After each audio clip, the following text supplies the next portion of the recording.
Listen. Let the world unite. The MVP is mine. Let the games begin. No boundaries, diversity, pride, commitment, unity, equality, innovation, not division. Let the world unite. Come together forever we fight. We can save the world tonight. The universe, the power, the might. Let the world unite. Standing on the edge of the world, we fight for the right to be us. We never give up on the fight. Let the world unite. Come together forever we fight. We can save the world tonight. The universe, the power, the might. Let the world unite.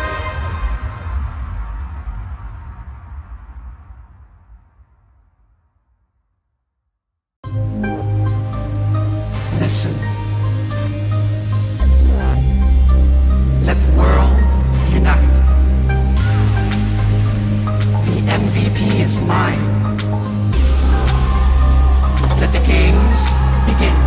No boundaries, diversity, pride, commitment, unity, equality, innovation, not division. Let the world unite. Come together forever we fight. We can save the world tonight. The universe, the power, the might. Let the world unite. Standing on the edge of the world, we fight for the right to be us. We never give up on the fight. Let the world unite. Come together forever we fight. We can save the world tonight. The universe, the power, the might. Let the world unite.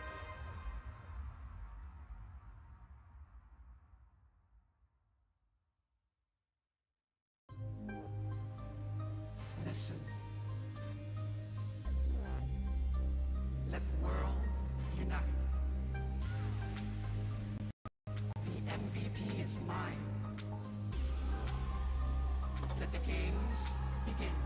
No boundaries, diversity, pride, commitment, unity, equality, innovation, not division. Let the world unite. Come together forever we fight. We can save the world tonight. The universe, the power, the might. Let the world unite. Standing on the edge of the world, we fight for the right to be us. We never give up on the fight. Let the world unite. Come together.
Hello, guys.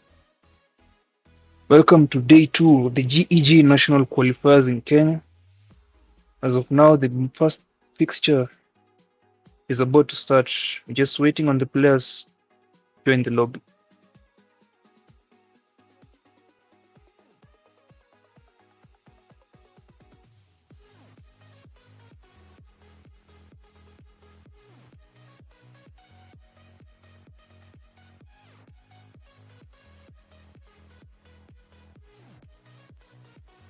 So as we wait for them to join, share the links to your friends and other players who might want to watch this legendary showdown today. This will be the last match for the ninth order in this series. So gear up. Remember, like the stream and share with your friends. They do not want to miss this epic showdown today.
So for our fixtures today, the first match, it will be the ninth order playing New World Order. And the following match will be the Bloodhounds will be returning their final match to face bots. And then finally bots will be playing the New World Order. That is the lineup for today. So sit tight, the matches will begin shortly.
So it seems like everyone is here now. The official contest shall begin. Mitch will be joining me later, but unfortunately Emo will not be joining me today, not be joining us on the caster's desk today. But hope you enjoyed the upcoming games. Jump straight into the first match of Game 1, which is between the 9th Order and the New World Order.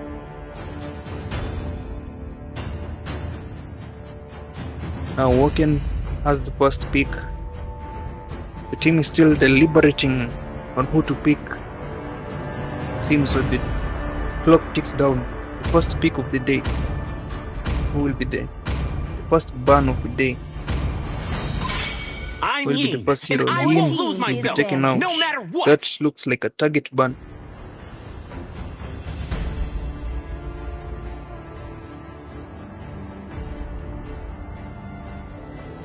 My mission is to protect Your lives. team is banning. New World Order just deny Hylos from the 9th Order. This really solid tank has been taken out of the selection pool. Come and join me. Your in my team dreams. is Lunox, outright ban. These are some specific target bans for this team. The Yin and the Lunox seem to be signature heroes for some of these guys in New World Order. That will be Kanan and Hector. is banning. Zask taken out.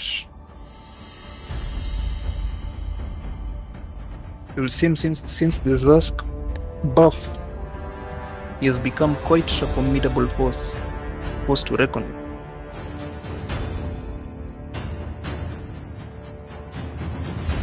Your first phase of bans average player. Thinking who is going to be taken out next in this group. Which hero are we not going to see in this game? Butterflies born Your by team thy is wish, banning. Sushin, guided by lanterns fun light. as usual. The new mage is just too much to Horology deal is with. my craft. Your team Diggy is my name. picking. Diggy also gets taken out. When you see a Diggy ban, you just know these guys do not want any form of crowd control mitigation. Seems like they want to go with a full crowd control composition. A composition centered around CC. And that Diggy is actually the biggest obstacle to pulling off such a big obstacle to such a game plan. So who's going to be the first pick coming from the side of the 9th Order? Light me up and watch the world. Woken team is locks picking. in the Xbox. Still roasting today. Wants to turn up the heat. It will look like the art of Rome. Honor! Just goes directly for the Tigreal. Let them play the I hero. smell that team Tigreal is- the I moment they will be banned the it. truth this world desperately Who didn't? needs. Yu Zhong coming out from Dark. Seems Dark is going to the EXP lane this match.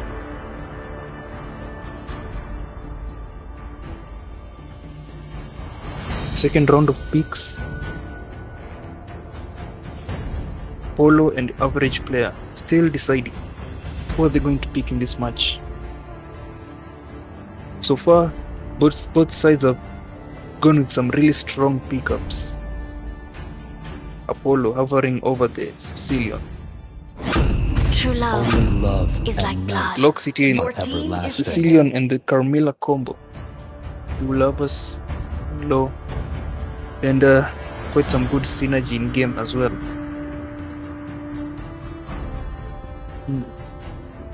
Klaus. Time for Klaus to pick.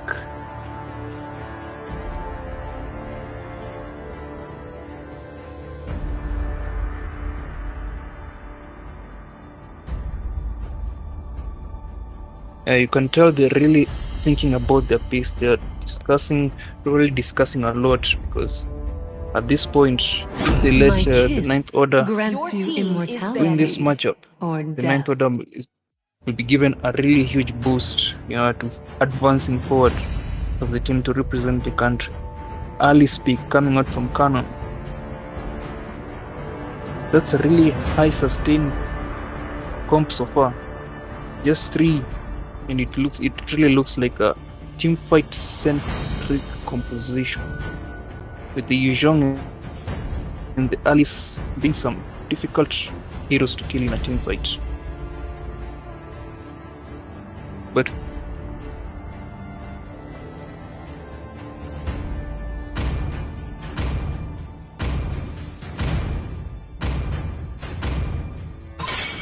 Need some stitches? Your I can team help. is banning.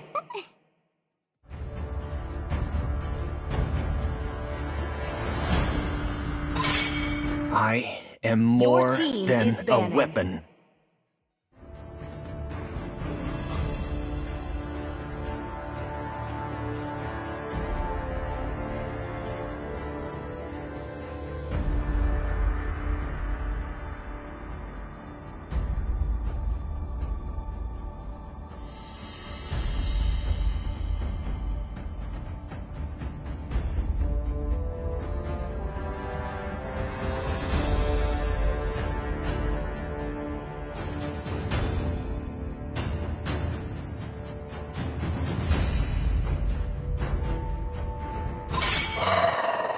Your team is 10 banning. years of as the clock ticks imprisonment. down, they remove the Terizla picks.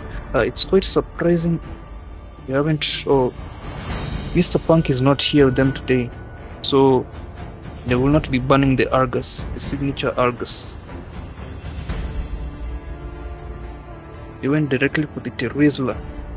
Now it's time for your average player to answer with their final ban.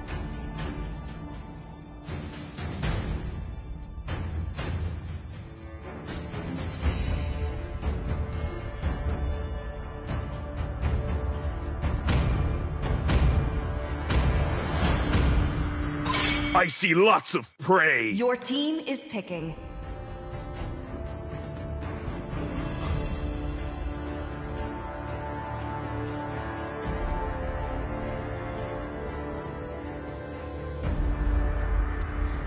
Okay, hi guys.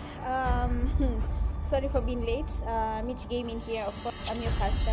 I was with Troy was here before me. I was finishing up on something. I believe he's back. But otherwise, how are you guys doing? Welcome to Mobile Legends Bang Bang GEG National Qualifiers Day 2, and we are in our first game, or rather first fixture, and it is the 9th Order versus the New World Order. You can see the teams actually have similar names, so we're going to probably expect to see really good. It is in fights despair coming from that both I sides. see Your the team is fondest Yesterday, when they were hopes. playing against each other, they somehow had really good play against their competition, and today they finally met.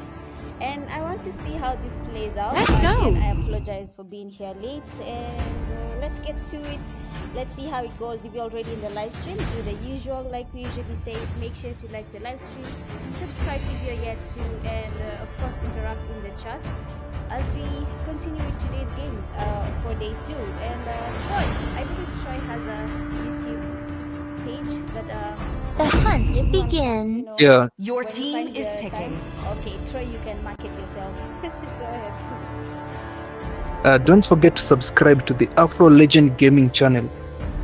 Remember the name, Afro Legend, and I'm pretty sure that's not a difficult name to remember. I know it's long, yeah, but Afro Legend Gaming it is. Don't forget to subscribe, and I'll be dropping off. Try to be dropping a few videos every week over there. So, especially targeted towards the newer players and guys like Mitch here who are trying to learn the game. So, yeah, if you are trying to start the game, or trying to transition from a newer player to a veteran player, that's the place to be. Experience Is- the I am also euphony trying of to understand suffering. things from his side. But Troy, I can see the pick has been done, the draft has been done. I can see they've already banned the the heroes they want banned. What can you say about the bans they have done so far from both sides, the New World or the Ninth Order and the New World Order? What do you think about what they've decided to ban, the heroes they want to ban? For now, I have seen some really specific target bans coming out from the Ninth Order, especially on the Yin and the Lunox, which are known as the signature heroes for Canon and Hector. But from the other side, I was expecting an Argus ban, but since Punk is not playing in this match, it seems they will not be able to. They will not be going for that Argus ban. Although since they banned the Digi, they wanted to go for a heavy crowd control type of gameplay, and we saw the Tigreal pick coming right up immediately when they had the opportunity to pick. But Woken is still on that Xbox. Is just going to keep roasting the enemies over and over again. And I've seen some good synergy between the Apollo and the Sicilian and your average player on the Carmilla. So the first game kicks off. MJ Dior on his signature Iritel pick. Oh, this guy And like the skill. That's the Mobile Legends actually had skin collaboration line with the Ducati.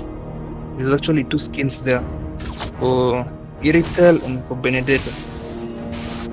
So Iritel usually rides some kind of panther, a feline creature, but so for now, since it's a skin collaborating with the motorbike brand, you can understand how it works. Yeah, the Ducati. We can see they're already contesting for the Little Wanderer down in the mid side, and that Little goes to the side of the Ninth Order. At the beginning of the match, still trading some blows here and there. Yu Zhong still away from his lane. I think he's trying to avoid your average player on that Ruby. Yeah, it's going to be difficult since both sides are on the XP lane. Both average player and Dark, they both have some really good sustain. So, but we did not catch that. It will be Dior taken. They actually went for the marksman, but they will trade that kill with the marksman. Klaus will also be taken down. Ranger, Hector, and the Dark trying to get the Ruby, but it seems the efforts are to be unsuccessful down there as Ruby plays safe in the lane. Collector on that Carmilla. The mid lane, there's something that's happening. But the Ninth Order tonight for this first game, sorry, what do you think? Do you think they stand a chance against the New World Order? The Ninth Order and the New World Order? Do you think they stand a chance? I think there's a lot of sustain coming from the side of New World Order, and Apollo actually survives sheer residue, then almost taken away. Down at back at the team fight, Tigreal is taken down to tank, and no team is going to be taking the title this time. Both sides a bit too low and be forced to retreat and back off to reset. At this point, there's a 2-1. The goal lead slightly, ever so slightly, in favor of the Ninth Order, with also an extra kill. And for now, we're seeing a lot of action from the very start. The Ninth Order is actually putting a fight against the New World Order, but every time there's a fight happening, you can see the Ninth Order are the ones losing early, like they're getting really damaged. But what's surprising is that they're in terms of scores, they're much higher than the New World Order when it's a 2-1, but we cannot predict what was happening yesterday. Things were being turned around. I didn't expect what happened in the last game against bots. But I'm hoping tonight, bots will make it even better for the boys and their team. That is getting good damage. It has been slain. You said the trainee's name. What's the name? collect. So that's a trade for trade, because after taking down the Yu Zhong, they like, as you said, these guys have a difficult time converting the engages into kills. Although they have a lot of sustain, instead of the New World Order, they have a lot of sustain, but it seems they're having some trouble just securing the kills, because I'm seeing a lot of getaways, low HP. Yeah, true. Well, they just retreated. Yeah. So once they're able to convert those kills into those engages and pokes into kills, they might be able to slowly pick up on a lead over here. Yes, that is But also right,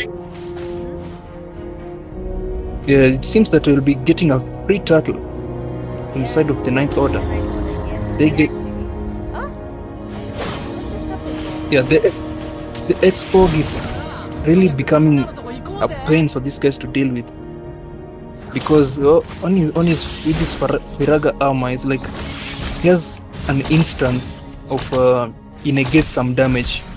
You see, if you can look at his HP, it has like two sections. That one is a Firaga armor. Tigreal with the sacred armor goes in for the implosion, manages to capture Carmilla on that, but the enemy, they will trade 1 for 1 from that fight. Yes, one for It's one just going express. 1 for 1. They're going back to back to get a bit of damage. Even now when Thanos is getting 1v2 here when he's alone, he's actually doing a good job getting Apollo immune. Is this immune? Immune is also low. He's also getting attacked. What did you call it? Something to say.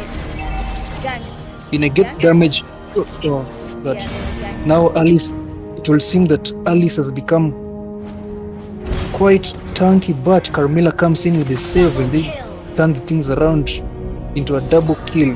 Granger trying to finish off, he manages to finish off Woken. We will just have a forces good that- fight happening tonight. Collector decides he's going for the tank. Mid lane is open. Will they be able to take this tower? They're going directly for the tower. They already took the bottom lane outer tower.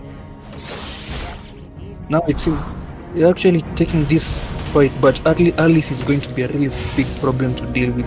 Once she gets onto the back line and uses the blood orb, it just deals continuous damage. That field Seems just like the deals turtle is continuous coming damage and in. heals her. Yeah, the turtle is almost up in about a second. Turtle will be up, and both teams. Both junglers are a bit quite far away, but they'll be headed to the jungle shortly. As Camilla here tries to zone out, to give vision of where the enemies are.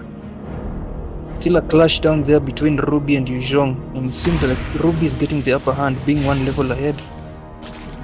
And it looks like the New World Order are not trying to contest this turtle. They are not. The new Oh, one they're is coming. saying They're on their way. Yes, they are. Tigreal with the conceal, trying to catch someone. The whole gang, but Carmilla just intercepts him and saves their marksman from that gang. Yes. He actually saved their marksman from that gang. That they were going straight for Dior on that Iridel, but at least the Roma avoided that. Ooh, this time Hector manages to get the turtle in the retribution battle. Team fight ensues. There's a lot of chaos, but the sustain coming on from New World Order is it's quite a lot, and they managed to take down 2. Yeah, that was actually a good fight to watch. Now is when we are seeing the New World Order, being the New World Order. Even now, Woken is here with Yeah. Hero, and they're still engaging. They're not even backing out. Oh, Klaus has been taken. The four- Quite a good The fight. four-man gangs have already begun. Yes, they have. They're going in full as a team, even though they've lost a couple of their team there. But that was actually a good thing. You can see they're not backing out at all. They're not even leaving a chance for the Ninth Order to do anything. If they try, you can see immediately everyone is joining. Like, no one is staying behind. But if we might leave a loophole at the back. Is that true? Yes, when the other team has a hero with high potential for pushing lanes, I mean, you can slowly lose them up, and if you stick together too much and stay in one lane, you're actually losing the other side of the map. Especially if the other team has a lot of push potential. But it seems the drafts from these two teams are centered around team fights. So, but with that Tigreal, it might be quite difficult for the Ninth Order doing team, but they poke him down quite significantly, and he will not be able to do anything. The tank gets taken down before he's able to engage. Jean taking a lot of damage from the team, and New World Order are forced to retreat with 3 of their members are down. Cecilion he decided they were going to dive Alice under that tower. With taking damage from all 4 members, it's not going to be easy to survive that, even for Alice. Yes, But pretty soon we're probably going to see her bring out the Winter Crown, an item that freezes the user, makes them immune to all kinds of damage and control, as in they cannot be targeted for like 2 seconds. But they've seen So yeah, don't know the if gap this coming in is here, happening that's again. about 4,000 goal lead, and the Ninth Order showing some dominant gameplay here. And you can see that they have pushed back the New World Order. Now the New World Order is not even going towards them. Trey told me this Chinese name. What's the Chinese name? It's not actually Chinese, it's just some special font he's using to The type name the is- name Collector. Collector. Hey, Collector with a K. my name. Okay, so Collector has been holding here. He's been hiding in Lama for a while. And now the New World Order is holding them, trying to secure their base. But you said once they take the Lord, it becomes sort of game over, especially if the second Lord turns up and they take him. It becomes a game over for the team. Is that so? It's not necessarily a game over, depending on the composition of the team. Some teams are really good at defending their base more than attacking. So, but the Lord gets stronger over time. When you pick the second Lord, even for the 12th minute Lord becomes stronger. It's able to charge down towers, dealing a significant amount of damage to those towers. And once all the enemy towers are down, it becomes a really difficult game to defend, because there's this thing we call super minions. Once all towers in a lane have been taken down, the base spawns what we call super minions. They're much beefier and they deal some significant damage to towers. So the enemy team has to be on a lookout for that lane, because the minions will always be pushing that way. Oh, okay, I see. But we saw this same gameplay yesterday from the Ninth Order when they were playing against the bots. They somehow, when the game was starting, they were not as aggressive. But as the time goes by, they secure their coins, they strategize, they start pushing back the team to its base. And they've done exactly that. Collector is doing the push thing. This guy is so sneaky. I mean, if anyone from the New World Order just passes by, he's sneaky for sure, and he might just get one of them and deal a good amount of damage if the guy is not careful, of course. So let's see. Yeah, it's all part of the Roma job. What do you call it? The job description of a Roma, providing vision for the team, also staying hidden. That is providing some crucial information in this game. Like I said the other day, that it's mostly a vision game. For much of the time, you cannot see the enemies unless they are in front of your minions, under your towers, or a teammate of yours can see them. But if you cannot see them, that seeing where the position of the enemy is a really crucial information.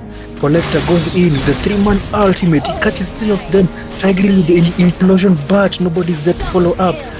That the members of New World Order going down one by one, they're forced back. 3-2 for nothing. That was some solid engage from the Collector, but Klaus on that net and tried split pushing on the top side. He gets a tower and gets away.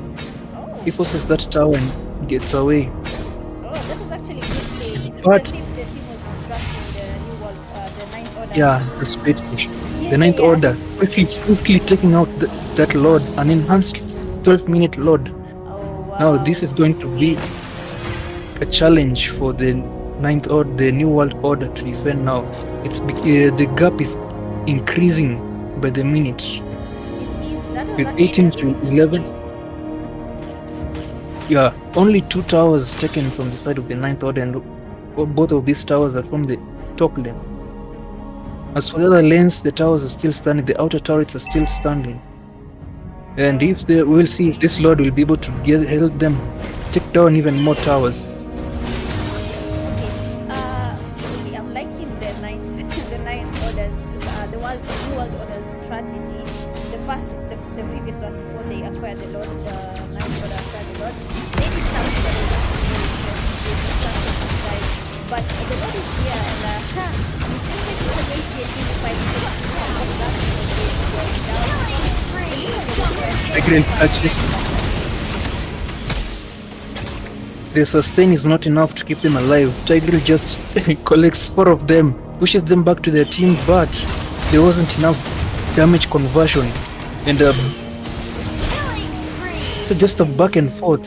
4 of them are down. I do not think they'll be able to defend this one. I do not think Alice will be able to defend this one. Too many minions are coming in, and this game 1 is going to the ninth order for sure. That's some. That game was not short at all because both teams were trying, to be honest. When the Lord got there, they were actually trying. That was actually a good try. But the ninth order, these guys are not joking with anyone. Yesterday they silenced the bots. Today seems like they're putting up the same fight with the New World Order, but probably I'm just speaking as an amateur. Probably the pro here, Troy, can tell us, am I taking the right call saying that the ninth order actually have good comms as a team with how they're taking their fights against their opponents? Certainly. Both sides have actually faced each other a number of times before, so they're pretty familiar with how each side plays at this time. So we can see each team did a really nice reading on each other, because even when it comes to the bans, but I think once these guys have they become really acquainted with one hero so much that when that hero gets banned out, they become significantly weaker. But it seems both the New World Order, this time they had really good picks, but the ninth order answered those picks correctly. And when it comes to the Carmilla ROM, it's actually a really strong ROM these days. When I go to rank, I make sure to ban Carmilla each time, because that is a lot to deal. That's very difficult to deal with, especially as a damage dealer. I'm hoping So, that yeah. when they're watching this live, that they're listening to your advice, because you're giving really good advice. Being someone who's played this game for a very long time, and I'm guessing that if they actually watched yesterday's live, they'd listen to the things you're saying as an experienced player, let me just put it that way. And you're watching on this side, you're not in the game, so you can easily tell what is basically happening around here. But otherwise, the ninth order are actually impressing us all over again, putting up a good fight against every team that they encounter. It's not easy, of course. I know it's not easy. I don't play MLBB as such. I've just started, but those heroes are too many for an amateur to understand at this point. And seeing people that have actually understood it and put to thought what it is, it's actually good to see it, how they are executing their heroes. Yeah, exactly. So as for this, both sides, I would say there isn't too much of a power disparity, but when it comes to the little decisions, when it compounds, it really gives your team that edge over the other team. It's just a matter of how many mistakes plus how many good decisions each side makes. And all that begins right from the draft pick. So here we're going into the second match. Will the ninth order take this with a clean 2-0 sweep, or will the New World Order equalize and take us to the third game? I don't know, but I have a Light feeling me we might up see and watch team the is world banning. the game burn. being equalized. The New World Order are not that and not that low when it comes to skills. They can put up a good fight, but I'm not sure. I'm hoping they do, but again, it's the Global Esports Games national qualifiers, and everyone right now is putting up the best that they can to get a slot for the regional qualifiers to be able to qualify and represent Kenya in this MLBB. So I'm Ying, and I won't lose myself, no matter what. Actually do, because the higher you go rank-wise, the same to the True heroes, love the harder it becomes. is like blood. is I'm hoping banning. they actually put that in mind and they focus on showing us what they can really do. But otherwise, this is the second game of 3. It is a best of 3 type of games between fixtures, and we're in the second game for the 9th order versus the New World Order, having the 9th order with 1 out of 3 wins, and then the New World Order having 0 wins. Troy, bans are happening. Come What do and you join think? me. Should they Your ban team is the banning. the enemy's heroes that they saw dominating, or they should just let them play with the same heroes that made it quite hard for them to win the game? I'm seeing some really smart bans here so far. With that, Butterflies taking out born Xbog by and light, Carmilla right away. guided I mean, by lantern's light. they didn't have a good time facing this guy. It seems like they don't want anything to do with them. The same standard target bans coming from the side of the 9th order, with the Lunox and the Yin getting banned out. Zushin, a standard ban. Now let's see, what will the average player answer with? I'm actually looking to see what will be the second game plan with these heroes being banned out, the Xbog and the Carmilla, because these 2 heroes have been carrying the 9th order quite a lot in these matches. I am more It's than really a difficult to weapon. deal with, especially in team fights. And they take out the Julian. They deny Julian from the New World Order. Now the first pick will be Clau. Klau's looking to take that Roger on the gold lane. He locks it in. Your team is picking. Just tell It's us, actually a are strong- the picks that they're taking good now that the players, the heroes they used in the last game have been banned? My mission They're is to making the right protect calls lives. as of now, that they have to choose new heroes. Yeah, if they have a bigger hero pool, it will be evident to see here. As we can see, the first 2 picks are coming on from the 9th order are exactly the first 2 bans in the first game that they banned out. So you see, these guys that when you have a plan A and a plan B and a plan C, you just have the upper hand, because no matter what they ban, they cannot ban you. You still have other alternatives.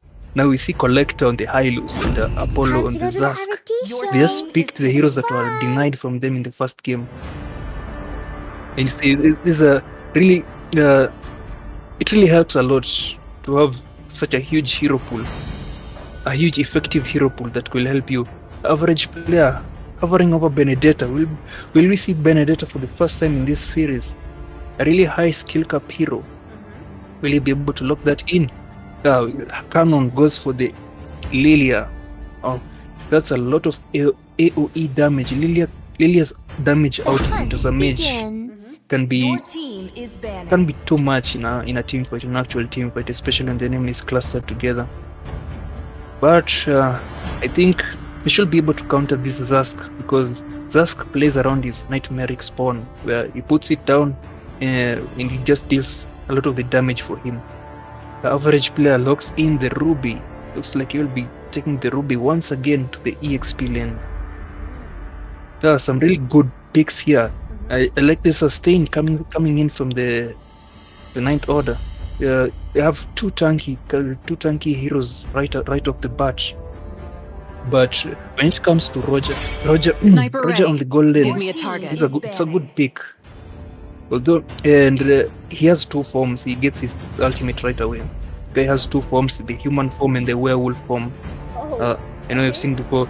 In his human form, he does damage based on the enemy's max HP, and in wolf form, he does extra damage based on their lost HP. So HP based damage is actually quite strong, especially against tanky characters like this. But if they are playing a lot of a team game, and especially someone like Ruby who comes with a ton of crowd control and defense and a lot of sustain, so it's going to be difficult for Roger to get in the DPS required, because like I usually say, you might be having 1,000,000 damage, but if you cannot use it, it's useless.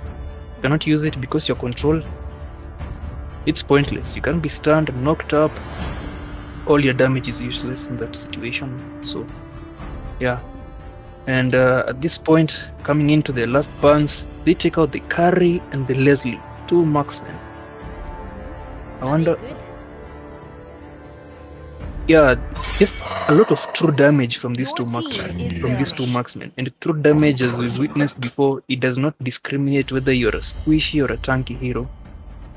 They just deal flat out damage from anything. And these two are specialized in that. The Leslie on the Carry. You remember the Leslie on the Vinsmoke yesterday? Just those lethal shots. One shot of true damage, dealing over 2,000 damage. I mean, and pair that with the, what do you call it, the new item, the Sky Piercer. I mean, it effectively means that the enemy is playing with about 6 to 10% less HP, because once your HP reaches that threshold, you're instantly executed because of that item. So yeah, they make that's a lot of burst damage coming from them, and true damage is actually really difficult to deal with. All right. Yeah, they just to ask, or rather to say, shouldn't the New World Order of Collector? Your team is picking. I'm not sure what I'm saying, but from how I've seen him play the previous game, he was the one issuing the element of surprise 90% of the time throughout the game. He was actually rise beyond greatness and reignite the star.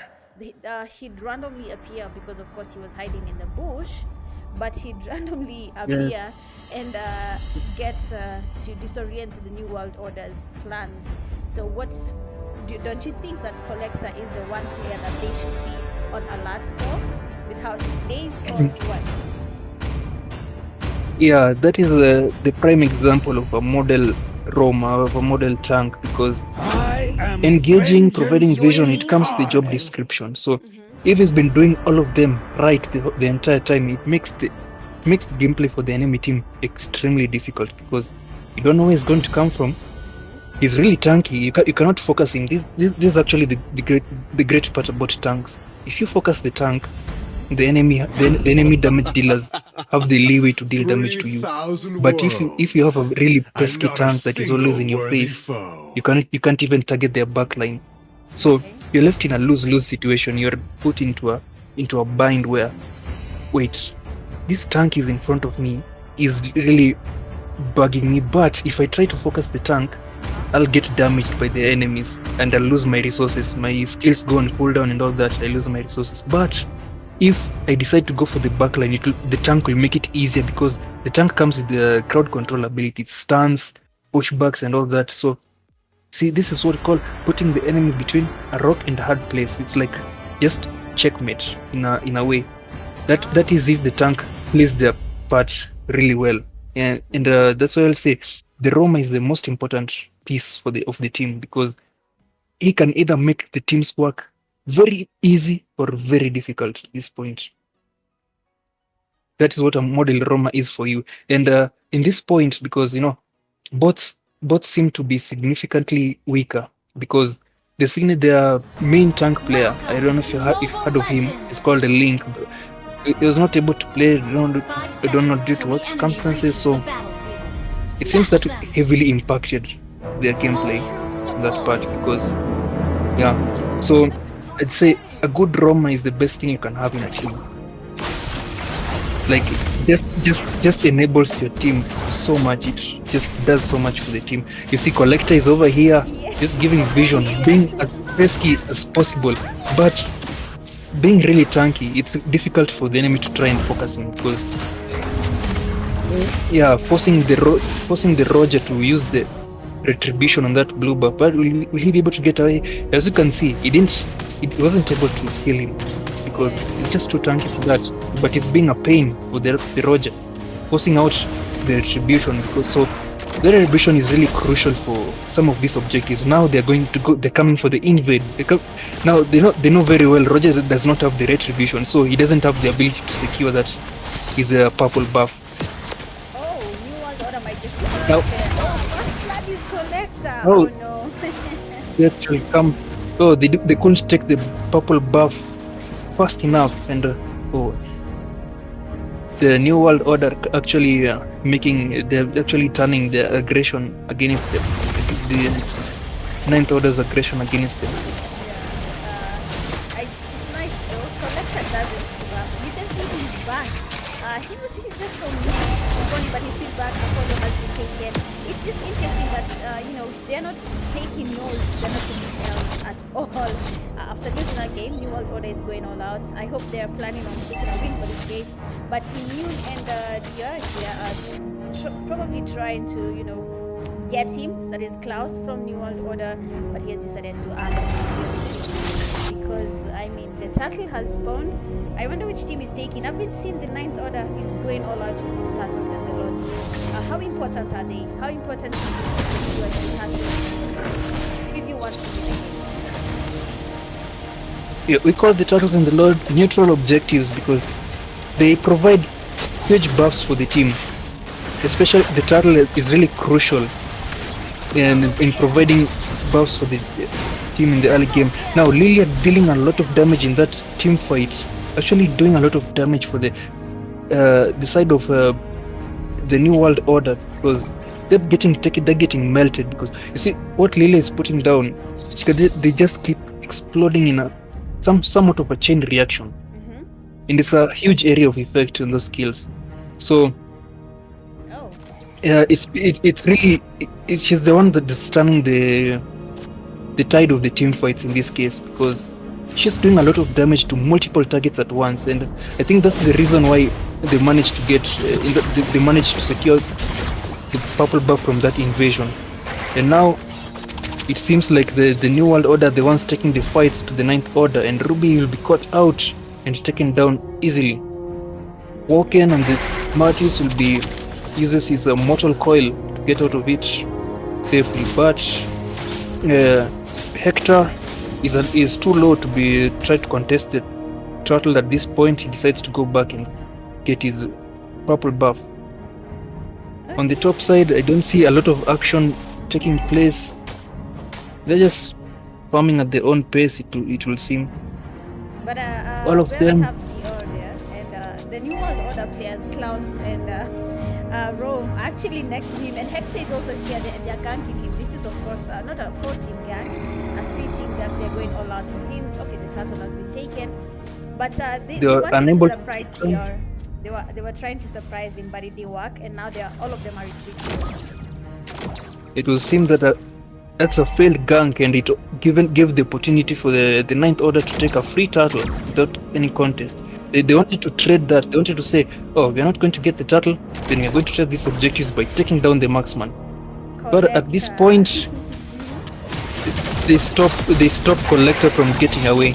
There's just too much control, and Collector, once he's caught in between those guys, he's not getting away. And when it comes to the Roger, because he's doing HP based damage, as of now it will be normally difficult for a marksman to take down someone like Hylos, but since he's doing HP based damage, Matt is there with the double kill, because his ultimate resets with every kill.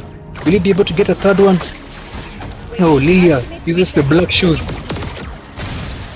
Yeah, if the ultimate actually manages to kill someone, he gets a charge back, but it has a cooldown with that. He gets another kill, he can just go on and on. There's a small window where his ultimate is available to use again, so he must use that ultimate to land the killing blow, and then it's being reset. Yeah, that's the power of Martis. That. Oh, I see. I've seen how it seems like the New World Order are trying to pick up their game again. they don't want to lose again to the Ninth Order. They're taking their time. They're not going all.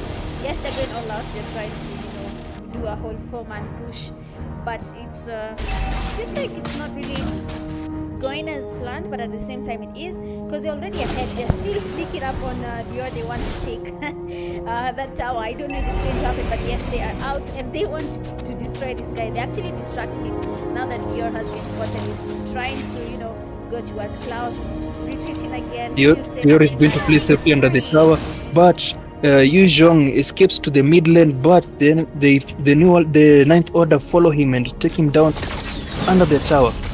This looks like a free turtle for the side of the Ninth Order, as the jungle. The average player manages to take down a tower up there. Hylos engages with the ultimate.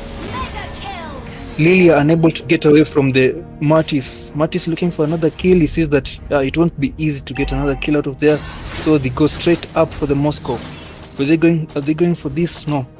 Moscow will safely retreat under the tower, while the Ninth Order slowly but surely gaining map control. Haven't lost a single tower, but they have taken down 2 of the New World Order's outer turrets. Collector is still hiding in a bush. Collector will definitely do another element of surprise for this guy. I am actually enjoying watching him, because what is this? Hey, this guy is everywhere. Every time you look at him, he is everywhere. And now they've decided to go all in. Let's go. Rome is down.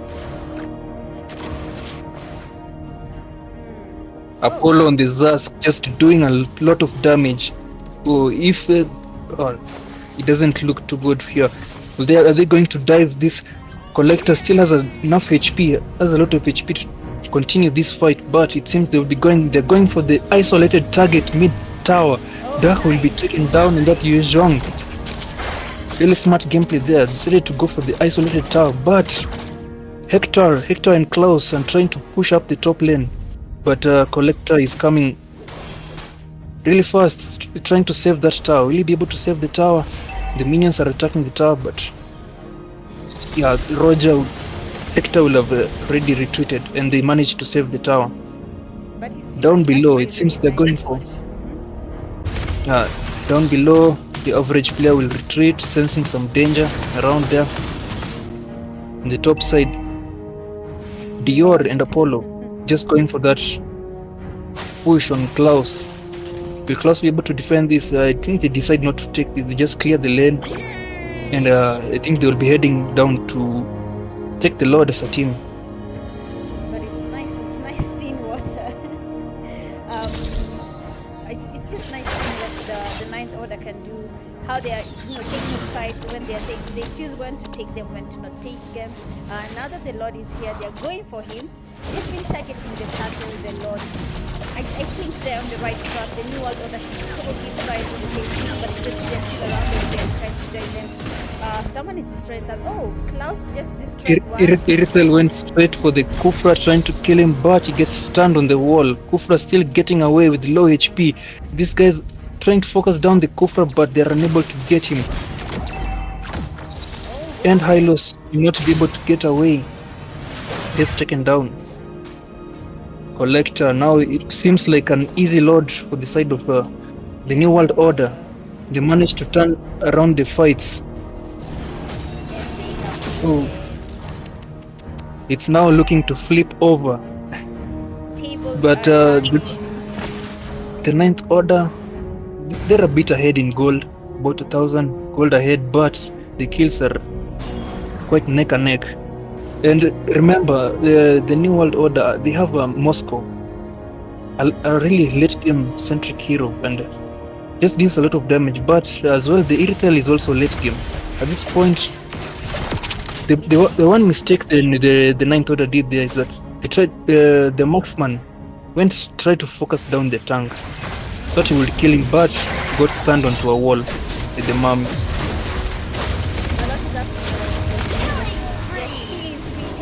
Just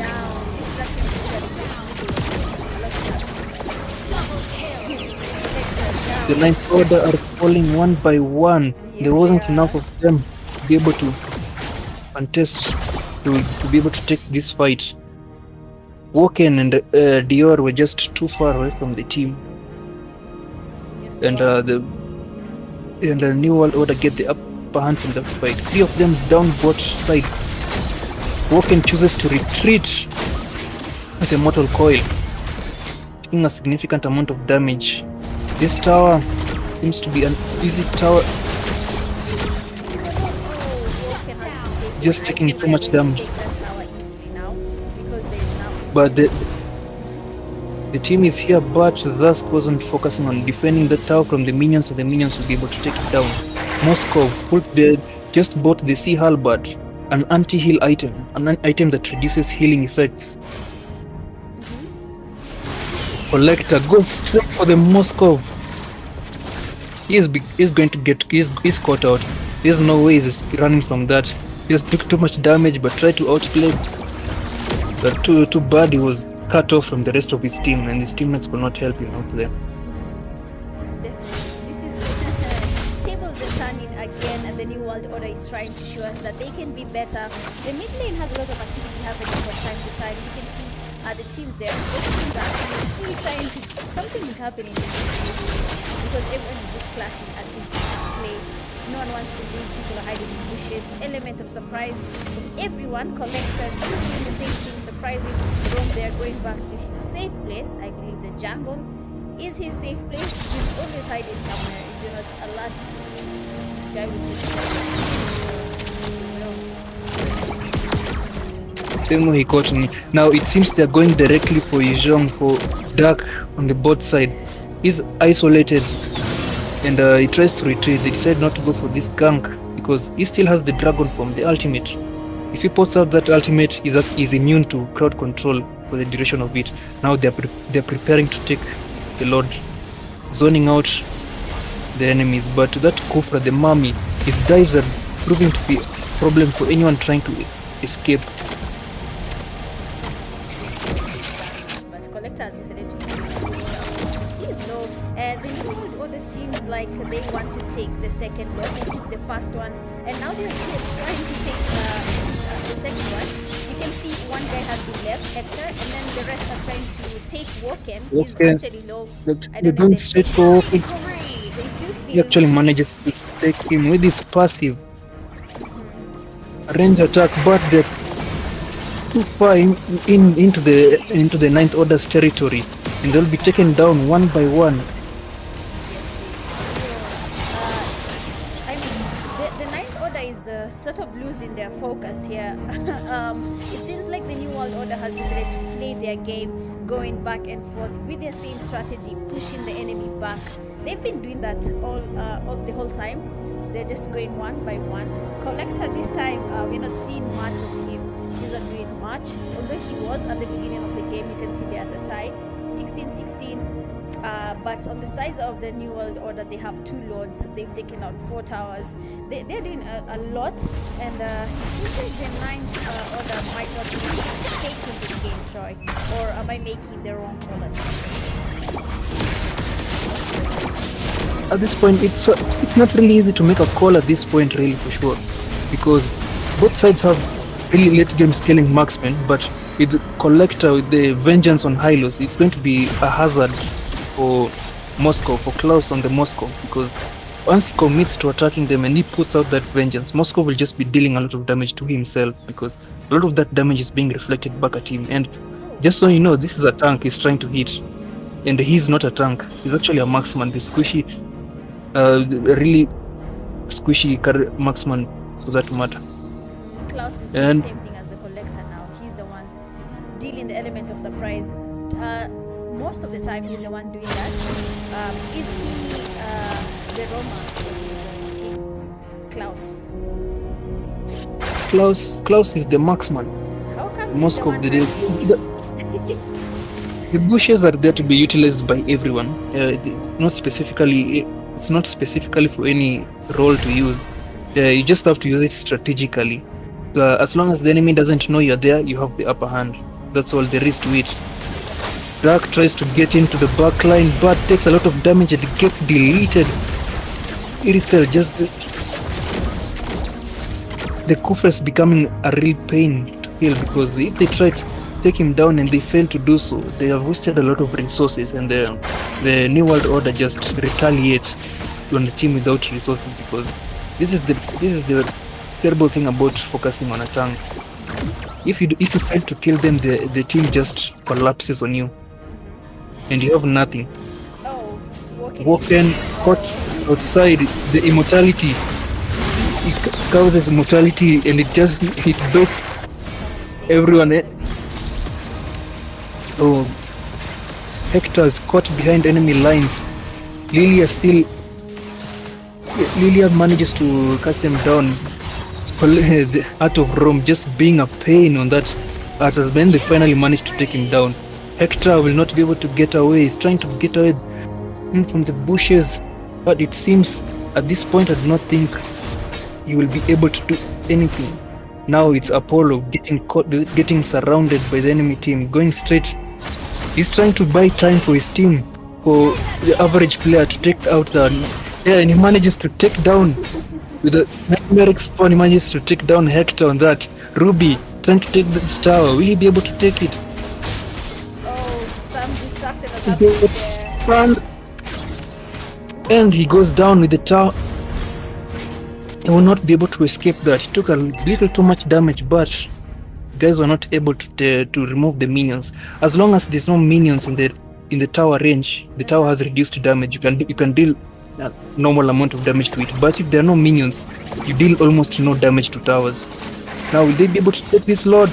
Woken just takes the kill and the Lord at the same time. Now the game tilts towards the side of the Ninth Order. Oh my days. Collector going straight for... Oh, Hylos caught solo way out there, away from his teammates. Nobody to back him up. He gets shredded down to pieces. You know, you're a tank. You need the team, because if the team doesn't follow up, even though you're the best tank in the world, there's nothing you can do alone.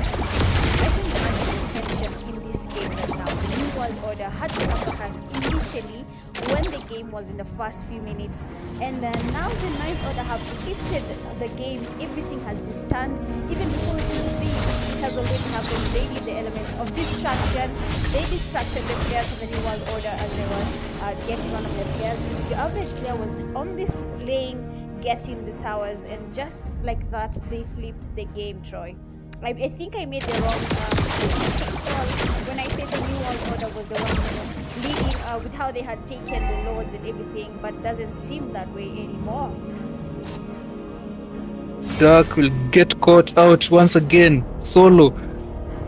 Out of Rome with the stun, he only gets Ruby, he only gets the average player. But at this point, the goal lead has become 4,000 in favor of the Ninth Order, or 3,000, or just 4,000 in favor of the Ninth Order. Just one Lord, 180 was an enhanced Lord at this point. The minions are just coming. They've lost an inhibitor, meaning that lane just be receiving super minions. That side, will they be able to take another lane? They're focused, they're doing this now. They're just taking those towers sequentially. Only one inhibitor tower is left.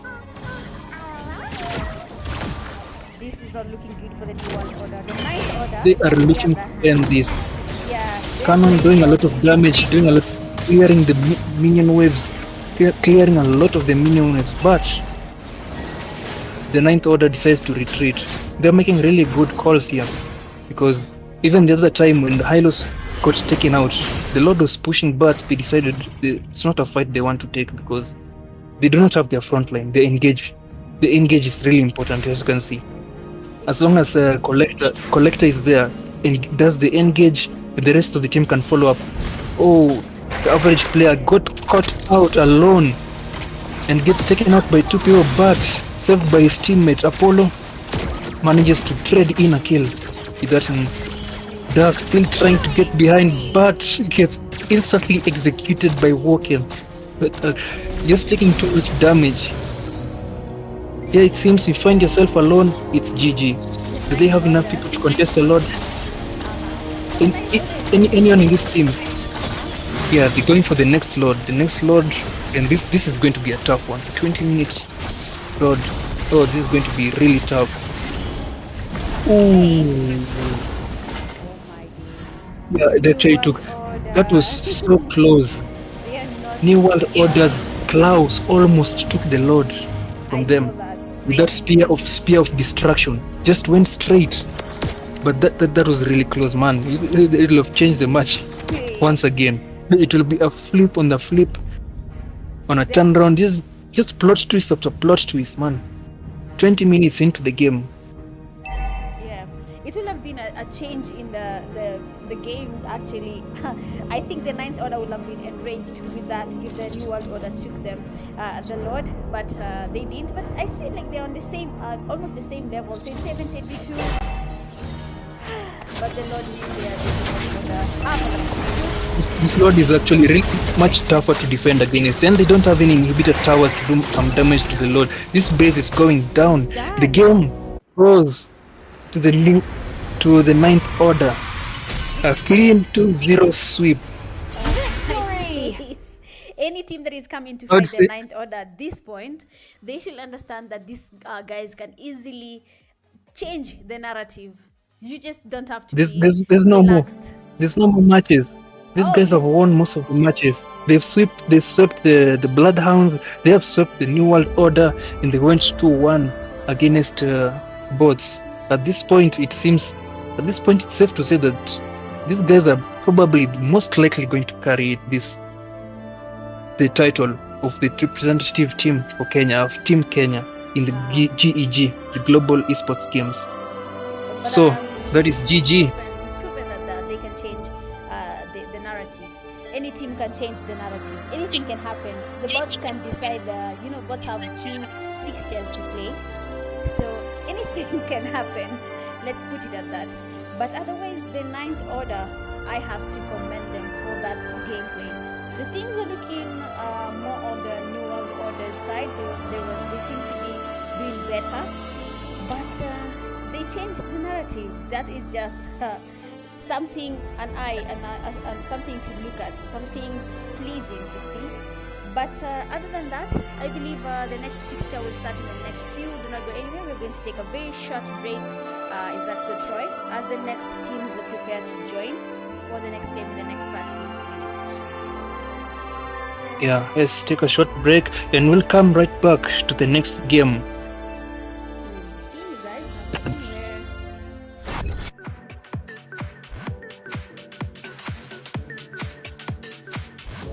Not go anywhere.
the games begin.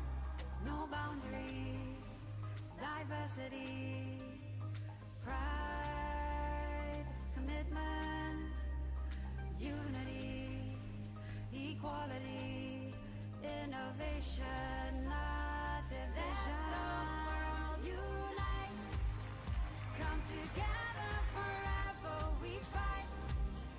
We can save the world tonight. The universe, the power, the might. Let the world unite. Standing on the edge of the world, we fight for the right to be us. We never give up on the fight. Let the world unite. Come together forever we fight. We can save the world tonight. The universe, the power, the might. Let the world unite.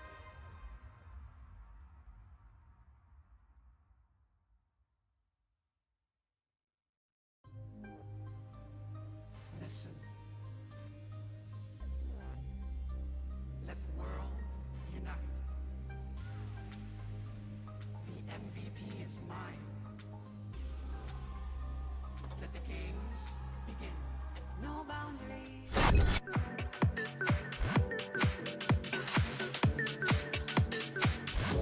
I'm going in.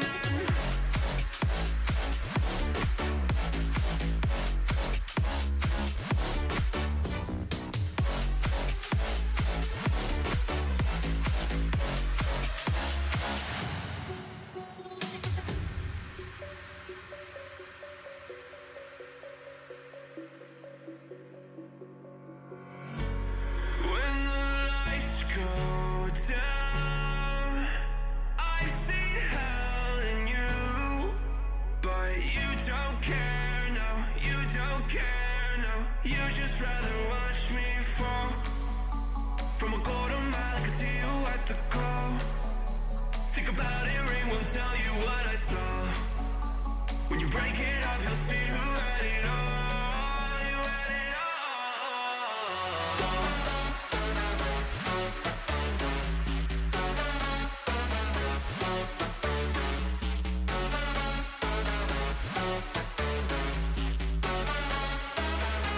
You said you wanted to fall into oblivion.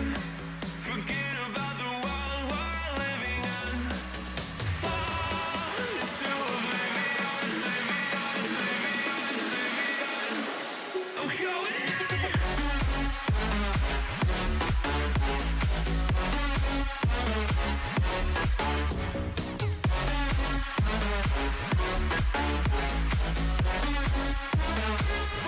Fall into oblivion.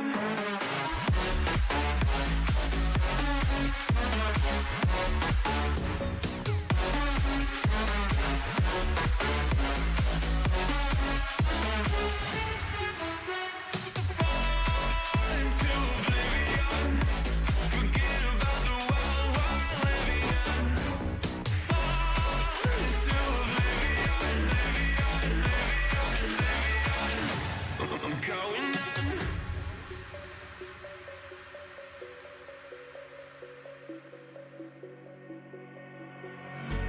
You can't fall asleep when you're counting stars.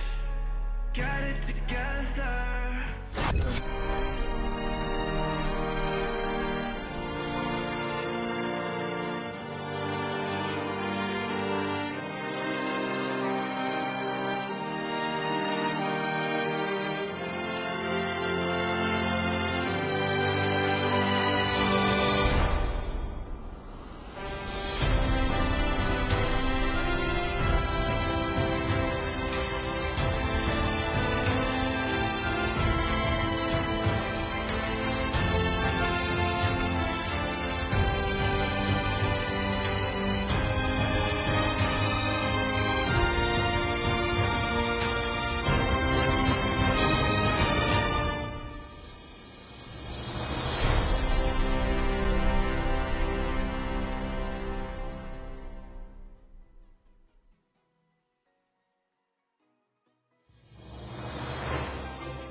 team is banning. What's good, my Mobile Legend Bang Bang community? We are back for the second game, for the second fixture. Sorry, we have the Bloodhounds and bots. Yesterday we saw the bots playing in the last game. Things did not go as they had planned.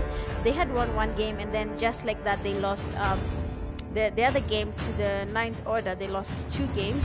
So we are here watching them right now against Bloodhounds. I don't know if they're going to, prove us wrong. Yesterday we had a player being hyped for how good he is. Well done, I believe, and I'm hoping to see more of that in this fixture.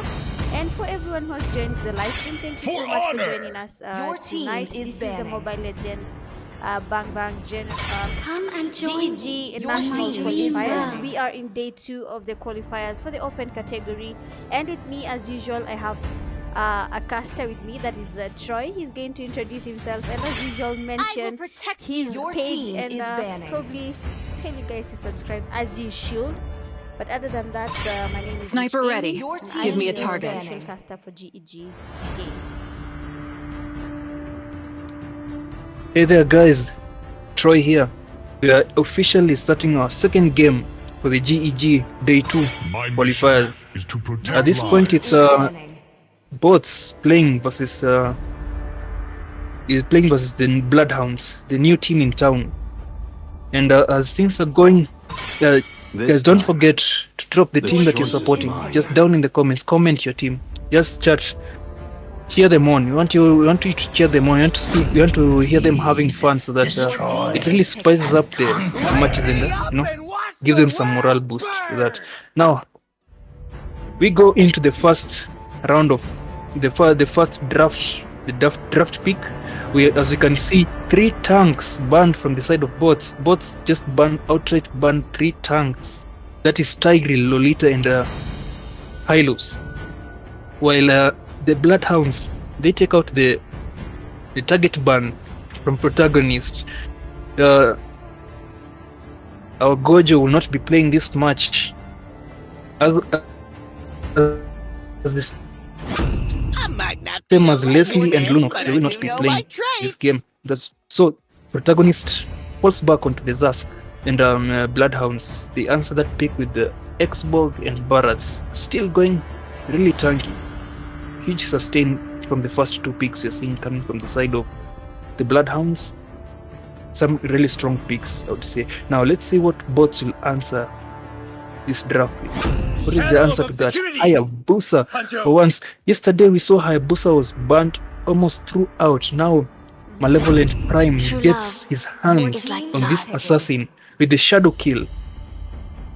The much feared shadow kill, and the Carmilla. Strong picks answered on the side of bots. I mean, it's going to be a really tough fight for them. They might be really chunky, but on the side of the Bloodhounds, they are quite chunky so far in the first picks you are seeing. But with the team fight, with the team playing potential of bots, it does not look like that will give them much headway in this kind of matchup, because Hayabusa has a lot of mobility and he can easily get to the backline. As long as they pick off guys solo kills, Hayabusa with the shadow kill just doing a lot of damage while being untargetable. Okay. The next ban coming out will be Carry. True damage, don't wanna see any of that. They're going really tanky heroes, and true damage does not discriminate between tanks nor wishes. I see. Oh, so I'm assuming that bots want to probably redeem themselves, even though the odds, I don't know if the odds are going to be on their side, but the bots have been praised. They have been praised for their good play, and you've said that Malevolent Prime has been able to take his hero. So I'm guessing we're going to see good stuff coming from their end. You've said they have banned tanks. Yesterday, bots also had tanks banned, and they were having a hard time playing the game.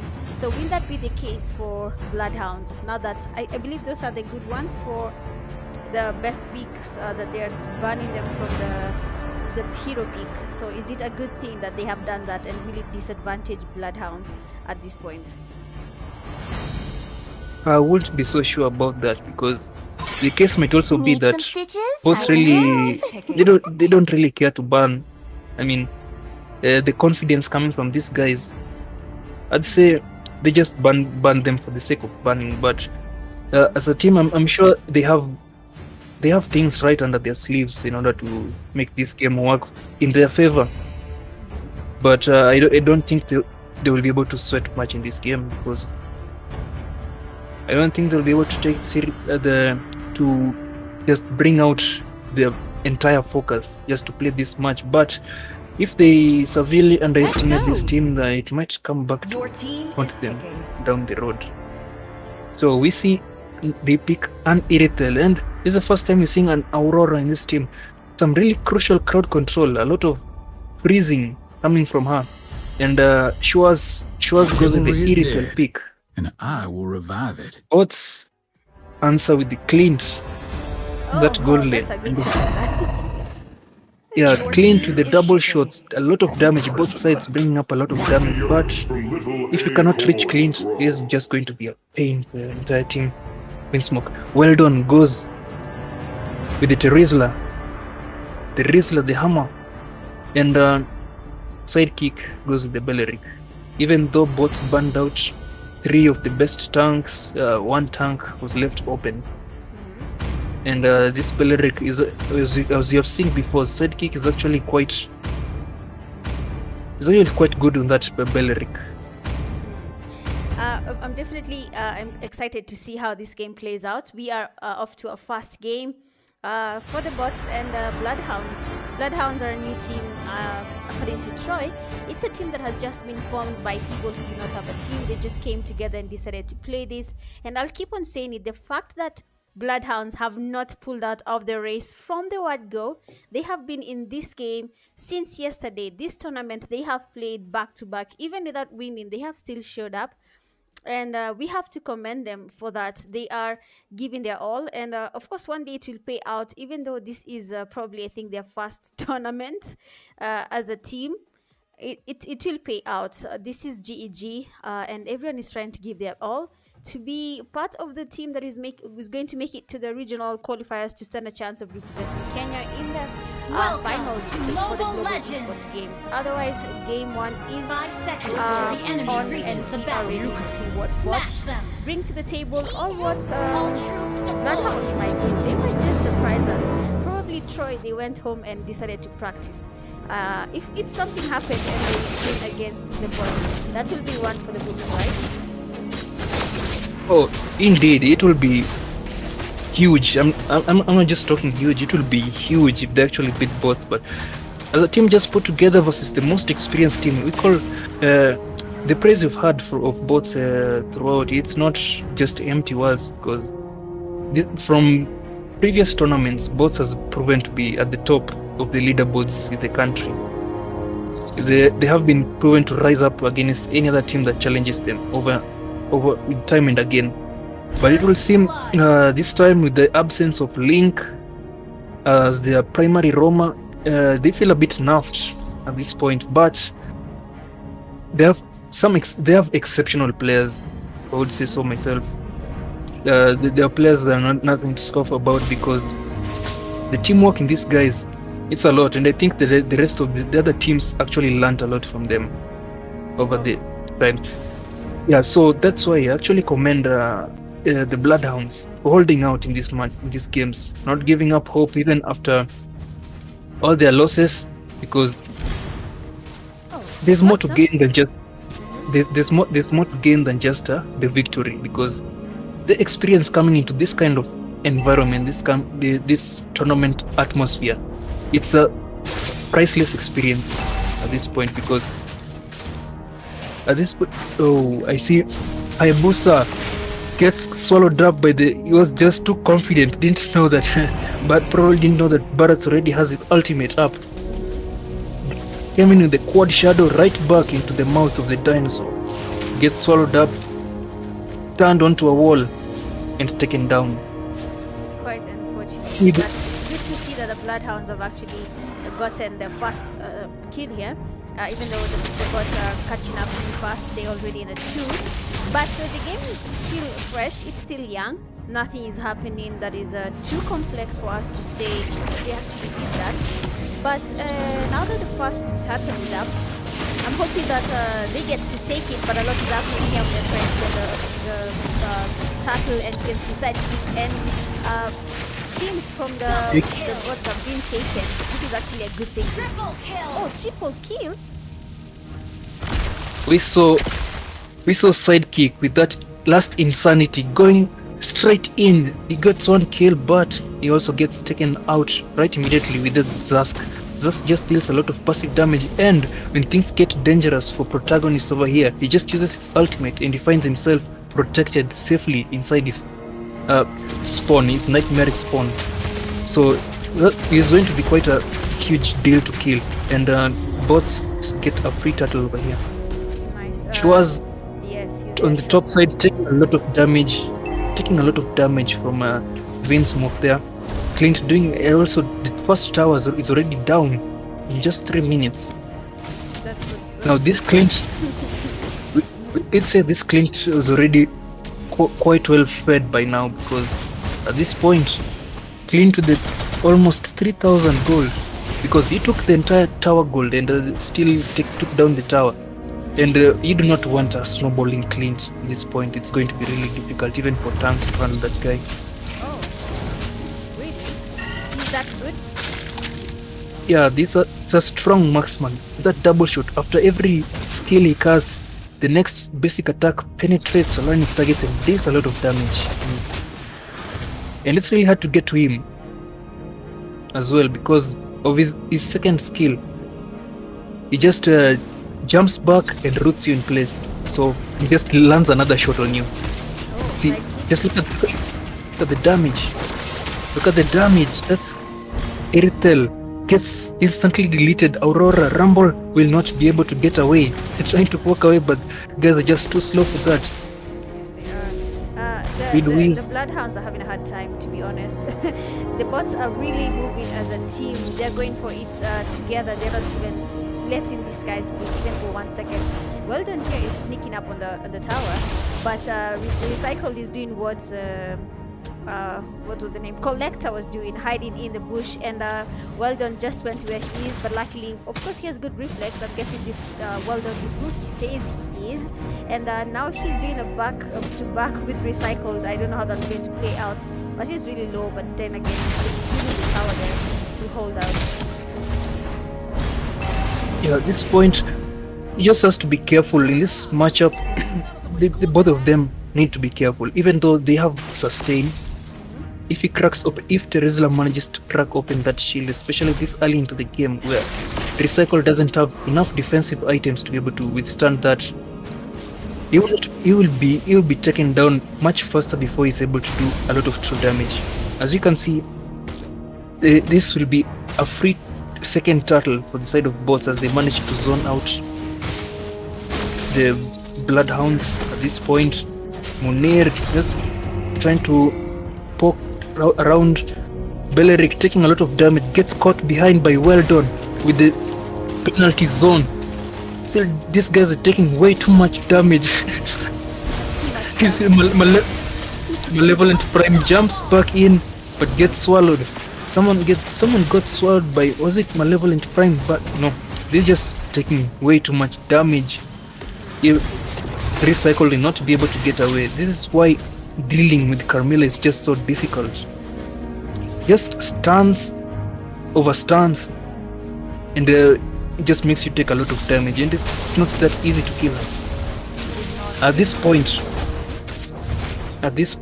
the gold gap, kill gap, it seems that bots are just going to slowly push them back to their lanes and just collect a clean victory over here. We'll see how it does not look good on the side of the Bloodhounds at this point, because bots have a heavily scaling marksman into the late game. Clint does a lot of damage throughout from the beginning to the end. And with all that support, Hayabusa over there, these guys, it doesn't seem like they'll be able to catch up. Zask, using that Nightmaric Spawn, manages to zone out Irithel. Irithel walks right back into the trap. She has gotten away, but she goes down. She is not fair enough to do any damage at this point. But it's quite interesting that the bots are actually doing what they were doing yesterday. If you like to study patterns, you can see that the bots are making it hard for even Bloodhounds to even come closer to a single tower. If you get close to any tower, you can see the whole team is coming in. You can see even now when they are trying to get here this tower, they literally just ganged up on Sidekick when he was protecting this one here, and all the players from bots are finally here. Like you say, they're going to gang these players. They're going to cut them down. Really. Rumble is also low. Look at the cycles. He manages to escape with the flicker. The good thing with bots is that they have such cohesive team play and map control simultaneously. So these guys, they know how to play as a team, and they still manage to get good map control over the map. So once you try to engage on one of them, their teammates are nearby, and you know for a fact that they will come and support their team.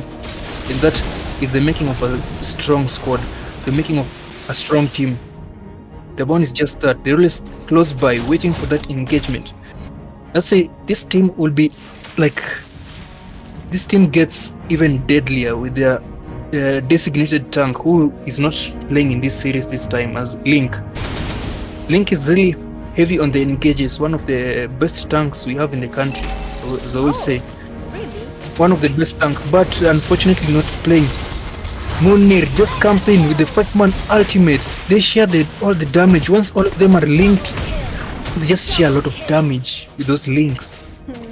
And it just turns every team fight on its head. Guys, that's a really oppressive Roma at this point. Carmilla is actually very too impressive. Well done with another flicker ultimate. Penalty zone onto Rumble, and they'll take a clean game in under 10 minutes. Just like that, we have the fast game for the bots and Bloodhounds.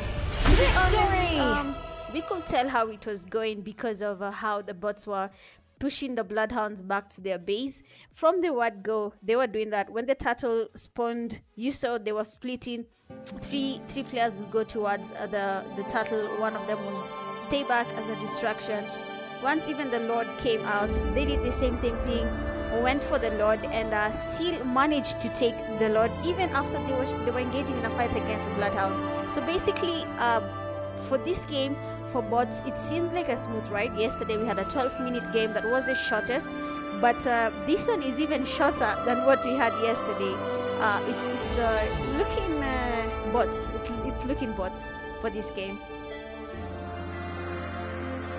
A 9-minute game, bro. Doesn't get any shorter than that, does it? No, we'll see on the second. We'll see on the second match between the Bloodhounds and the bots. Let's just jump right into this. They're joining the room. We have only one player that is on in from the Bloodhounds.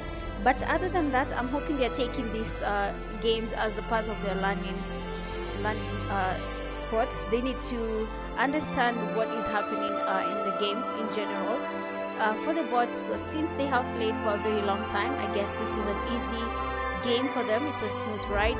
I just, if they had put in the same fight yesterday against the 9th Order, then probably they will be the ones leading as of today. But let's see, we still have, this fixture and the next fixture. The bots are still going to engage in a fight in matches against the New World Order, of which the New World Order are not as weak as you think them to be. They are really good. We've seen what they can do. They've tried to sustain a fight against the 9th Order, going up to 27 kills. That was actually a very long game to watch because it was trying to balance out between these two teams, the 9th Order and the New World Order. and the same team, World Order, is going to be engaging with the bots in the next fixture after these matches. So it's going to be maybe tricky for bots. Probably they're going to be outsmarted Troy. I don't know if the World Order is going to make it hard for bots. New World Order, yeah, that's a team that is actually on the same par with the bots and also the Ninth Order at this point. As in, these are the top 3 teams in the country, as we will say, because they face each other in scrims from time to time, and even at some point we can say, yeah, at some point New World Order actually took some wins from the side of bots, and given that these bots are lacking such a crucial member, it's going to be quite difficult for them even against New World Order. And it seems like do you know about these games where they usually have some kind of attribute system where there's like 3 attributes that counter each other? See, like the fire counters the wood, and the grass, earth counters the water, and water counters the fire. As in, these 3 teams are like that, mostly like that, because you can see most of the time bots used to win a lot against the Ninth Order, and the Ninth Order used to beat New World Order a lot, and then for a time New World Order actually beat bots.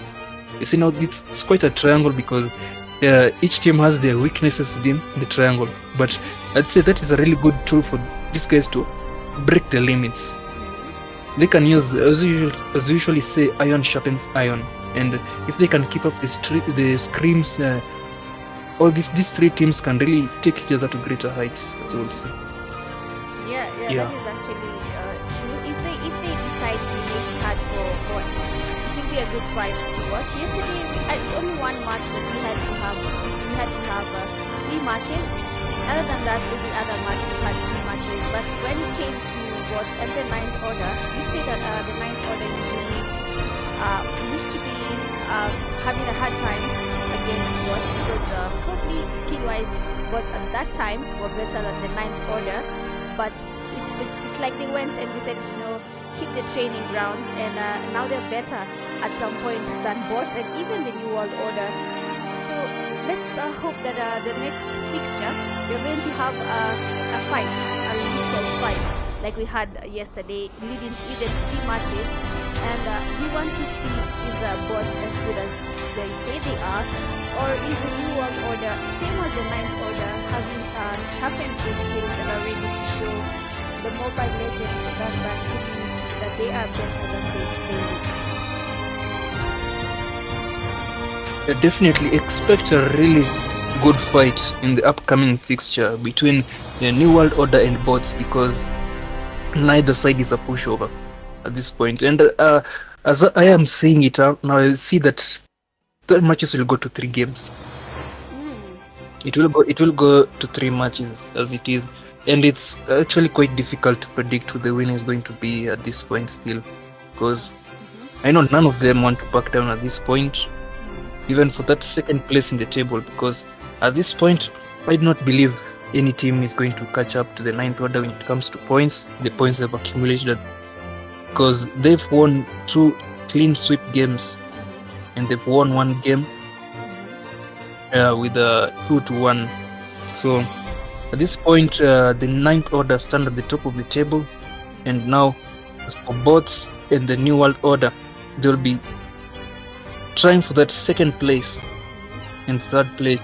You will see, but expect a really good fight in the upcoming fixture between bots and New World Order. I'm hoping that the Mobile Legends Bang community is going to have more competitive games when it comes to the near future, that they're going to challenge each other more. They're going to embrace the competitive side, because if you only have 3 teams that are quite competitive, that is bots, New World Order and the Ninth Order, it means that there's a chance for a team to come up and take the slot at the competitive level.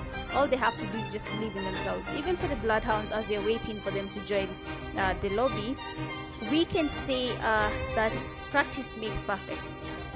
if they just take the training grounds and decide, okay, we are going to practice. We saw what the bots can do. They're moving as a team. Let's do that. We saw the ninth order with the element of surprise, especially from Collector. Then we need to practice that. We need to understand how to have someone roaming around telling us where the enemy team is and what we can do. We've seen even okay, the ninth order, when they were battling it out against the New World Order. Initially, when the New World Order was leading, we saw that they distracted the players from the ninth order, and then they got to destroy one tower, which was a good play. So even though I'm not very familiar with the game, not on the full level, you can tell that there's some skills that these teams need to embrace from the teams that are playing in these qualifiers. Yes, they're putting out their best, but even in terms of gameplay, using your IQ, I guess for these qualifiers, you can tell what you need to do at the end of the day as a team. If you're taking these things seriously, then of course your skills are getting sharpened by the day. Indeed. So as for now, as we await, they're having a player change on the side of Bloodhounds, and we are waiting for their subs to take the stage so that we can carry on with the second match. Bots are all ready, and I think they're really pumped for the next game against the New World Order. Do you think at this point? But as you're saying, we do need more teams. But as the competitive scene grows, I think more people will say, oh, look at those guys. When you start idolizing some of these players at the top, it pushes people to become much better. And the next time the tournament comes around, we hope there'll be more people, more teams on the competitive side of things, and an even bigger challenge, because as I said, iron sharpens iron. As long as you have more people on the competitive side, and it forces the skill ceiling to keep rising, because to stay at the top you need to put some effort to keep yourself at the top. The team that wants to stay at the top really needs to put in the effort to remain there. Otherwise, they slack off a little, they get knocked down, another team takes the throne, and that's how it's going to be. That's how you build legends. And then we can see the Bloodhounds are finally coming in. Yes, there's some new players. I've not seen. It has Pietro. I think I'm not seeing him, or I was not keen because I've been noticing the players who are putting in the fight. But for the side of bots, Protagonist has not shown us what he can do like yesterday with the Gojo hero. Okay, what is happening on his side? Probably trying a new hero. I saw he was using a different hero. He was not using Gojo. He was just playing on the back. Maybe he did in some damage here and there, but otherwise not really showing that much. Same to Well Done. I think the person who's been doing much for now is Munir and Vinsmoke from the last game that we've had. Yeah, on the last game he got banned. Xavier got banned for that game, so I'd say they had some really great target bans. It seems that the Bloodhounds did their research on bots at this point, so that was the first ban they took out. So the protagonist did not get the chance to pick up that, and he fell back to picking the Zask, which he actually got the MVP with in that match. Oh, okay. Yeah, so here we go into the ban pick, the draft pick phase, and let's see what the first ban coming on from the side of they take out the Hayabusa. Honestly, they said if I was the no one malevolent. Yeah, just take out that Hayabusa, and I don't know if you'll go for the next target ban from the same character or Malevolent Prime. Seems like you will just fall back onto the Granger pick at this point. I'm not sure if Granger is not banned. You don't know. And Vinsmoke answers that ban with Popol and Cooper ban. This time, Your Xavier team once is again banning. taken out. Looks like the protagonist isn't playing the protagonist this time. Why For a though? second time, they ban the Your Xavier. team is banning. There's that Xavier ban coming from the Bloodhounds. Bots decide to take out the Hylos. This has been a pretty consistent ban on their side, it seems. Fight Throw, we have Fight Throw and Ashura Aura as two substitutes coming in for the Bloodhounds. We haven't seen them play before. Let's see what they have, what they'll bring to the table in this match.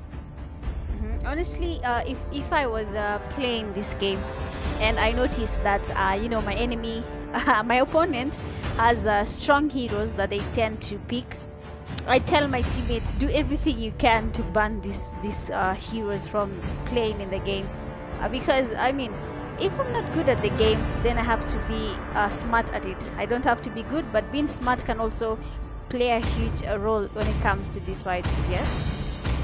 Yeah, exactly. I usually call there's two types of players when it comes to Mobile Legends. There's the mechanical Your team players, is picking. those who are really skilled with their fingers, and then there's the tactical players who just checkmate, just play to checkmate you. So yeah, I usually tend to lean towards the tactical side of gameplay rather than the mechanical. Well, some people are gifted with the mechanical abilities in order to be able to play some high skill intensive heroes like Bunny, Ling and whatnot. Others just play something that will be an easy carry, but I see lots of it forces the enemy into Your tough team decisions. is picking. Here we have the first pick coming from Speed Quiz. Speed, destroy, Roger seems to be going to the goal lane and Inspire. Protagonist goes to the Zask once again. Goes back on the Zask in his nightmaric spawn.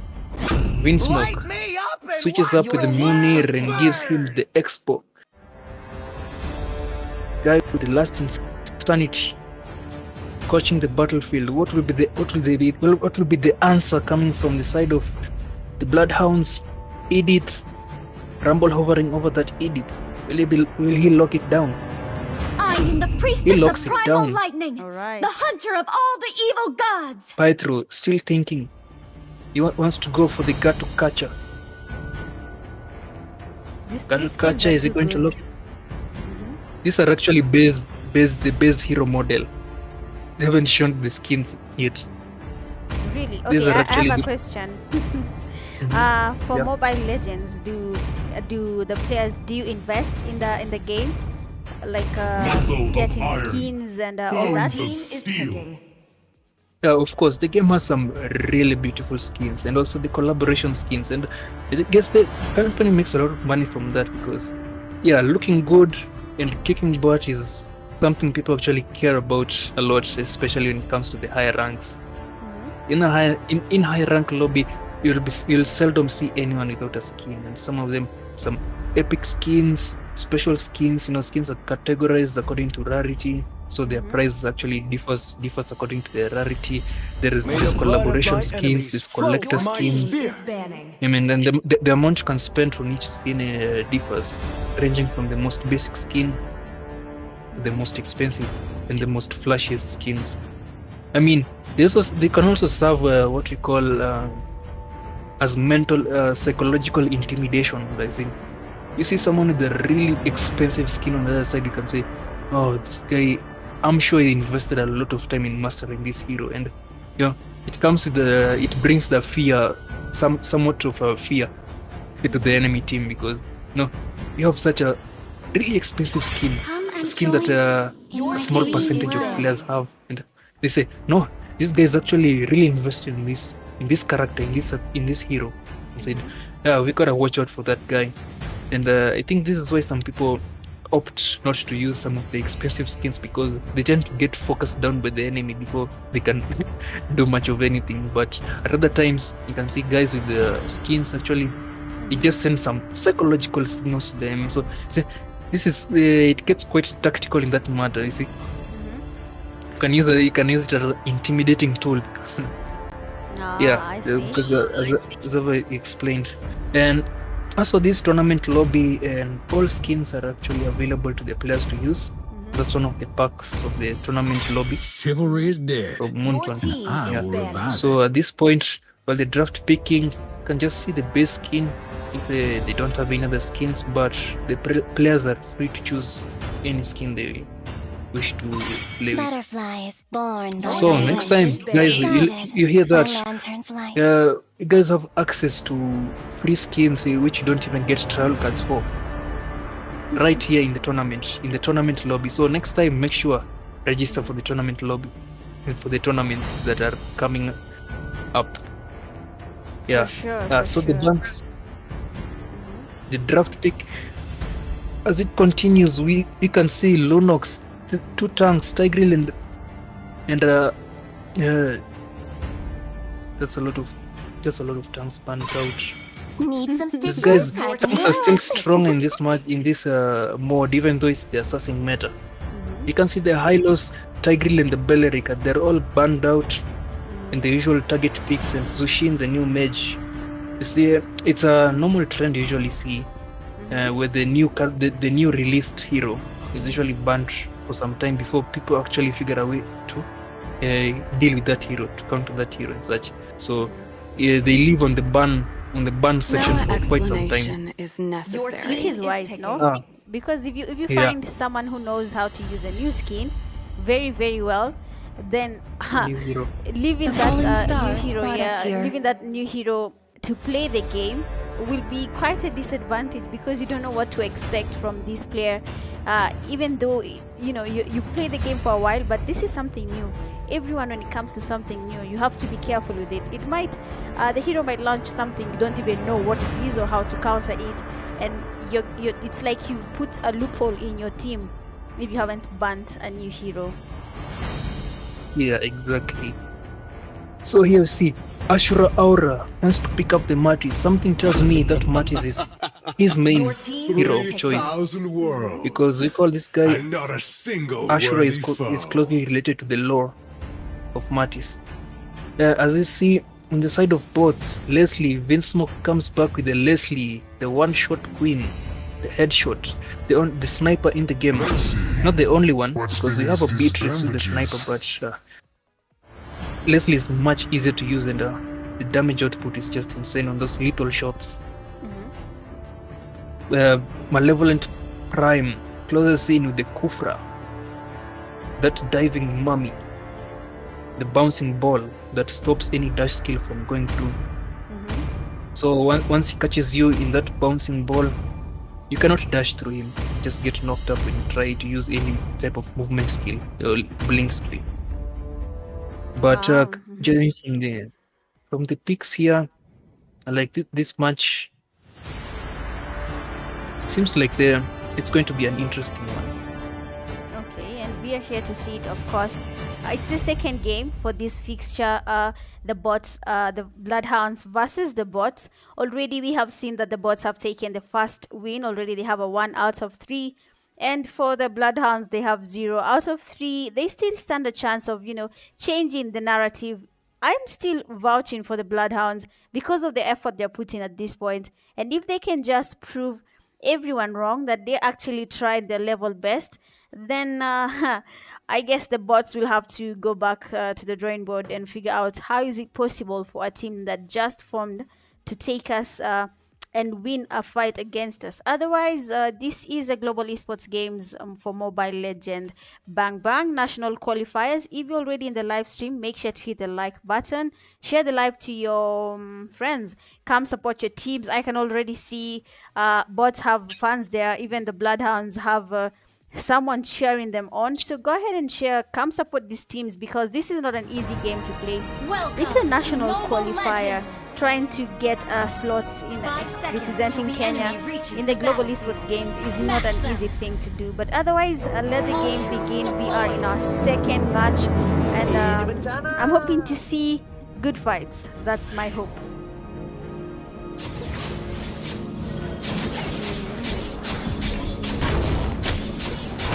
As you can see, the teams are start by assisting the junglers in taking their first buff. But they go for the next objectives.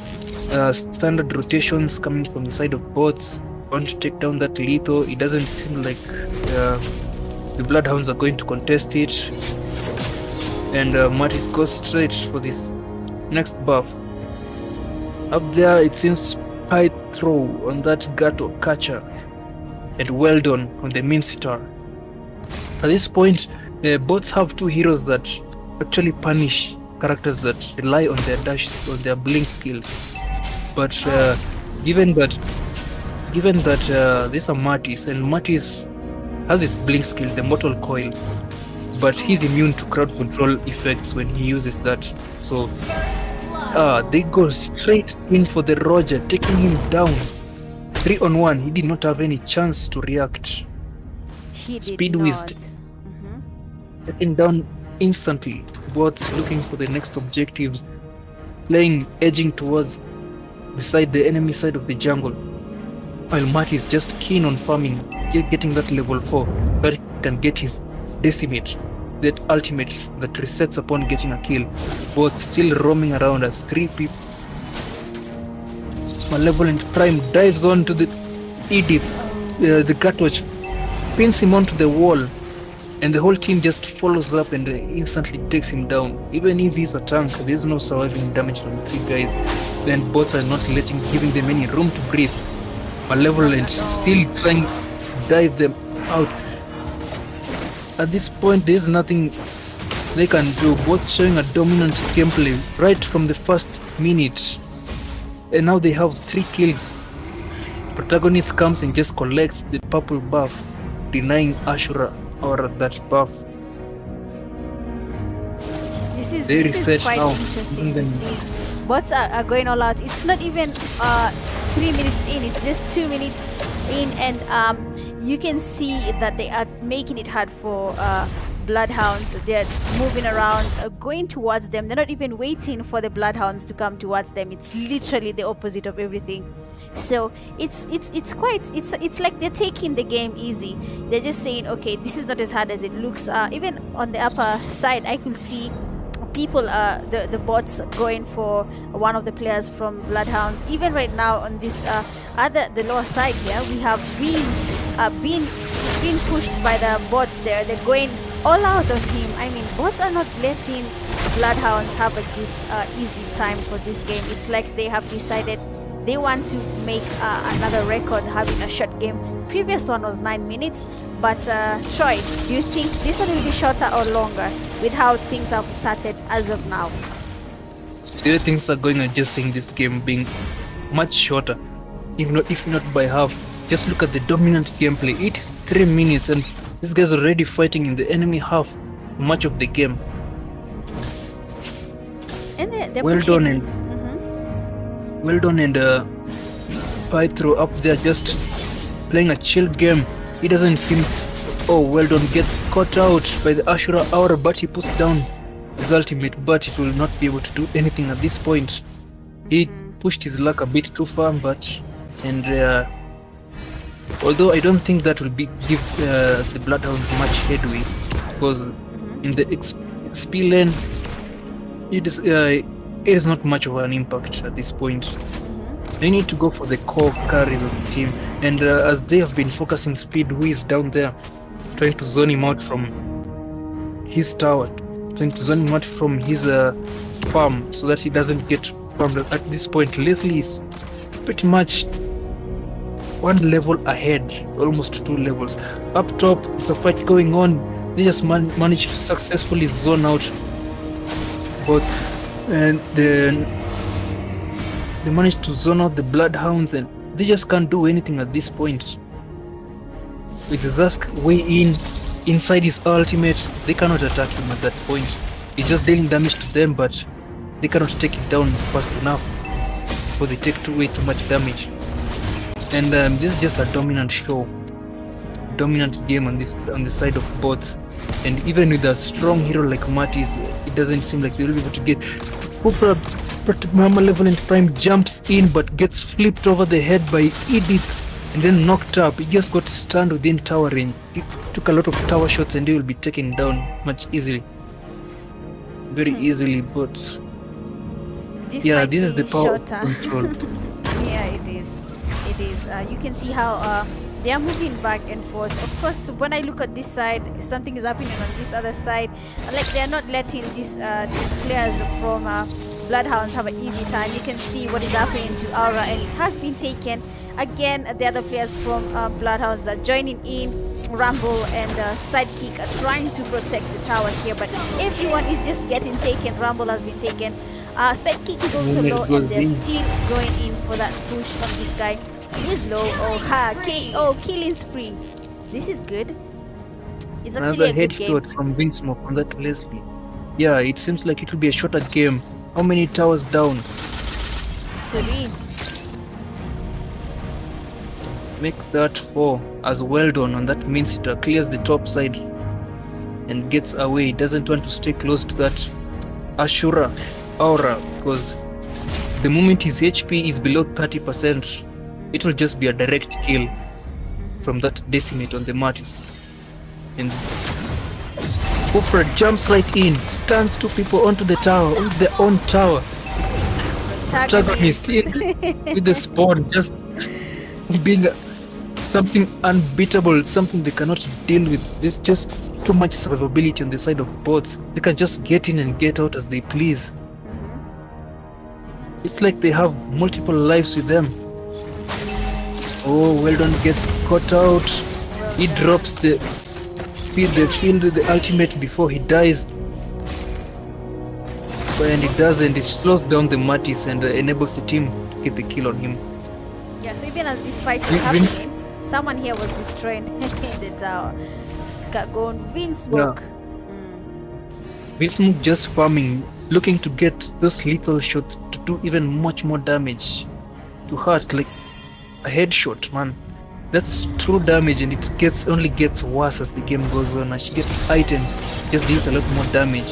And with the Sky Piercer, damage threshold for executing the enemy just goes lower. But we can see that Leslie does not have the Sky Piercer yet. But she's doing this much damage.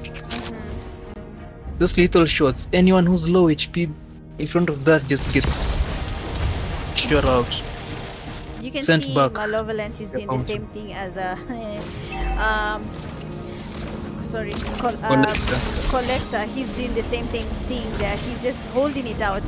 He's waiting for someone to lose focus. If you lose focus and you pass next to this guy, you don't know he's there, so probably he's going to surprise you and take you back to your base without you even knowing how it happened.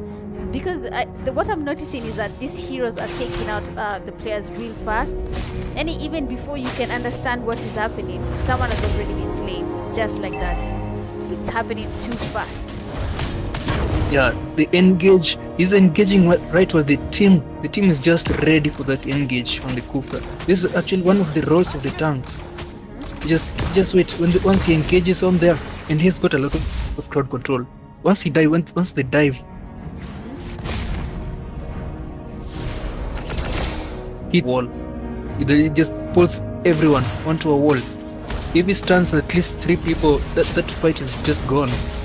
They're just done. That team fight, it's over before it even begins. Because the bots have a lot of damage, the follow-up damage. He jumps right in again, manages to stun the Kufra onto the wall, but he gets taken down. Too much damage. He dives behind towers. Protagonist behind the enemy lines gets the retreating Martis out of there. He tries to get away himself. He manages nobody else to secure that kill out of him. 4 members from the Bloodhounds are down. Will the remaining 2 members be able to defend this? It does not look. It is 9 minutes. It's almost 10 minutes. At least this match has taken a bit longer than the previous one. Yeah. The Bloodhounds are actually holding it out. You can see here in the base, they're really trying their best to stop the bots from getting in. But the bots are really going all out, because Protagonist there has been doing some really good plays coming from the back, surprising these guys. He's just coming from anywhere, to be honest. You can see Winsmoke, they're really making it hard for them. It's a really good game to watch. 17,000 gold lead. Oh, that's a 17k gold lead. There was nothing 17k? Bloodhounds could do about it. And that game easily Victory! goes to bots. Easily, just I like think that. Just like that. I think they're pretty warmed up for the next match, aren't they? Yes, they are. Having to play against the Bloodhounds, of course, they tried to put up a fight. Holding it out for 10 minutes is not easy, being that the other game was 9 minutes, but they managed to hold it out for a whole 10 minutes. The bots here have, gone for it. They have pushed these guys, they have taken their towers. Even I've not seen people focusing on the turtles and the lords. Yes, they have been taking them, but mostly they were focusing on pushing back the Bloodhounds, and they did just that, and they have taken their 2 out of 3 wins just like that. Easy peasy. Nice. Now that game has been concluded. We see all 4 kills on the side of Bloodhounds just goes to Ashura Aura. The rest were unable to land any kills at this point. But yeah, and that's a wrap. Well, bots having the clean sweep over this one.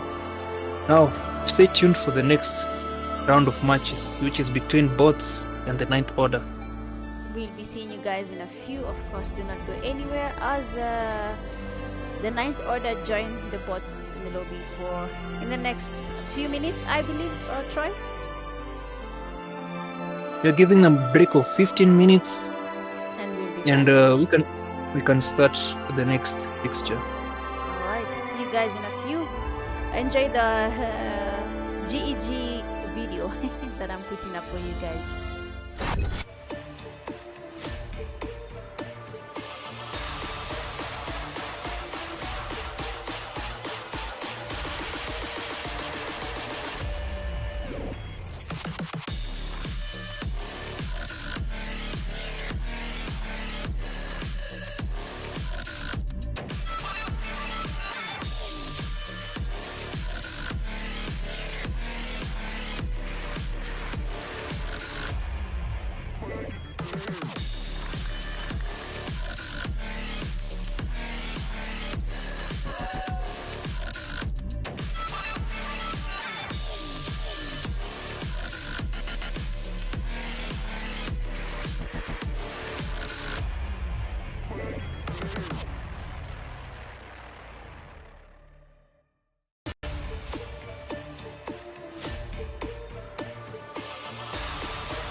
diversity, pride, commitment, unity, equality, innovation, not division. Let the world unite, come together forever we fight. We can save the world tonight. The universe, the power, the might. Let the world unite.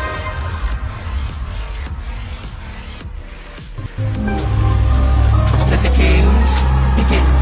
No boundaries, diversity, pride, commitment, unity, equality, innovation, not division. Let the world unite, come together forever we fight. We can save the world tonight. The universe, the power, the might. Let the world unite.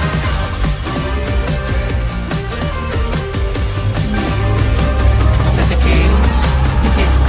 No boundaries, diversity, pride, commitment, unity, equality, innovation, not division. Let the world unite, come together forever we fight. We can save the world tonight. The universe, the power, the might. Let the world unite.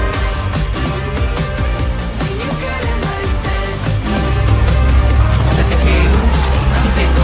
No boundaries, diversity, pride, commitment. No boundaries, unity, diversity, equality, innovation, commitment, unity. Come together forever we fight. Let the world unite. Come together forever we fight. We can save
Hello everyone, Saj here, Coach Saj.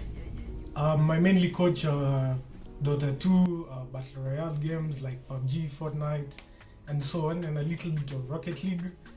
I've been coaching for 4 years, professionally 2 years. So I've gotten a chance to travel to Turkey for the Global Esports Games 2022. Were held in Istanbul. Also, my girls qualified for this year's 2023 Saudi Arabia Global Esports Games still. We're traveling there this December, so currently underway practice. Challenges for coaching electricity, mainly because you might be in a tournament and in Kenya, of course, lights might cut out midway, or you win one game, then going to game 2, lights cut out. So it's crazy, but we still move. My name is Shali Adema, captain for the Dota 2 women's team.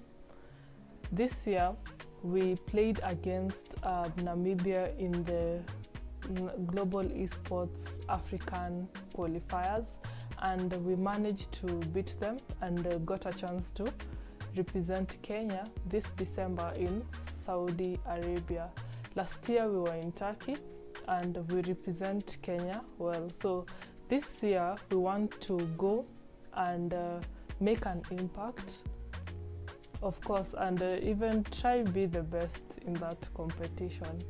Anyway, behind me is my setup. This is where I play, and in the qualifiers I played as the first match I played as a carry, and then the second match I played as a support. I believe I'm good, I'm diverse in the game. I can play a main character and I can also play a support. So in the first game I picked Nature's Prophet, and Nature's Prophet is known for pushing lanes. So I pushed lanes enough. So the first game you'll notice that we had 53 to 52 kills, or was it 54 and 53? But it was close, a very close match. So pushing lanes was the only way we could secure our victory. So with the help of Nature's Prophet, that was a done deal. So on the second game was a bit easier because I felt like our opponent had already lost hope, but I'm so glad that we won the tournament, and we hope to represent Kenya very well this year, and and also in the process would like to reach out to sponsors and everybody to come on board and help us, because this is the second time we are representing Kenya, and I think we have the potential. My name is Barbara Maush, and I'm the vice captain of the Dota 2 Kenyan women team. I play Sand King. I play in the off lane. We have 3 lanes, and I play Sand King, and I like this character because he causes mass destruction, and that's what I love. One challenge that you can face as a gamer is having poor internet connection, which is common, especially when you're using Wi-Fi like mine. That's one challenge that we face. The other one is lack of good equipment. As you can see, my laptop is not a gaming laptop, it's a basic laptop, but it serves the purpose. My name is Purity Murure, and my gamer tag is Process Jerry. I came to learn about Dota 2 via LinkedIn, and that's where I came to find about how the Kenyan female team is recruiting for Dota 2. I showcased my skills to them, and they were pleased with them, and they allowed me to join their team. So during the tournament for this year, I'll be representing Kenya internationally at the Saudi tournament, and I'm really excited to see how it will go. So I play as a mid laner in Dota 2, and during this tournament I played as Pudge. He's a really good character, and he plays well. At the start of the game he's a bit weak, but as you proceed his strength comes out, and I think it is one of the reasons that helped us win the game against Namibia.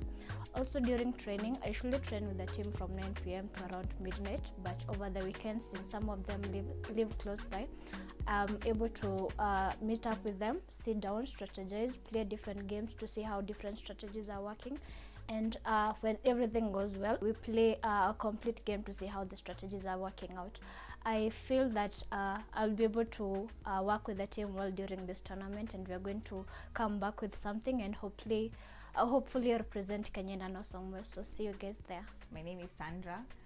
My gamer tag is Sanvi. I play Dota 2. I came to learn about Dota 2 through our captain, our beloved Shalia Dema.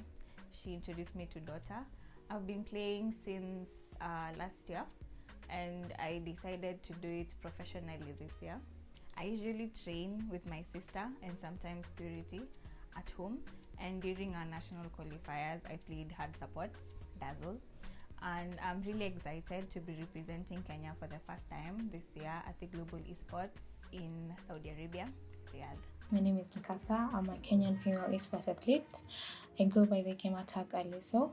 I usually play from home. I've been doing esports for over a year now, and it's been quite awesome.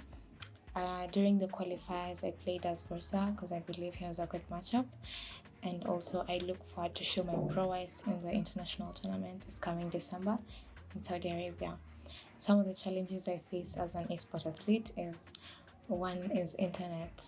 I get to experience lots of lagging, and also an issue with pings. It should sometimes it go down, which is an issue to my gaming. The second issue is on equipment. One is my seat, which is uncomfortable, therefore it's very hard for me to play for long hours.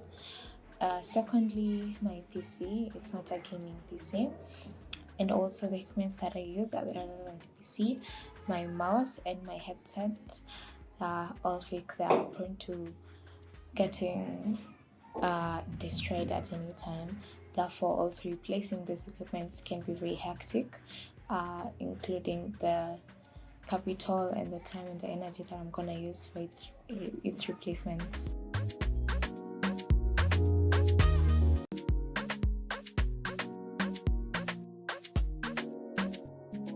Hello everyone, Saj here, Coach Saj.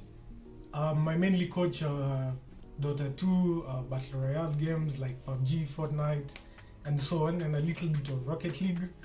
I've been coaching for 4 years, professionally 2 years. So I've gotten a chance to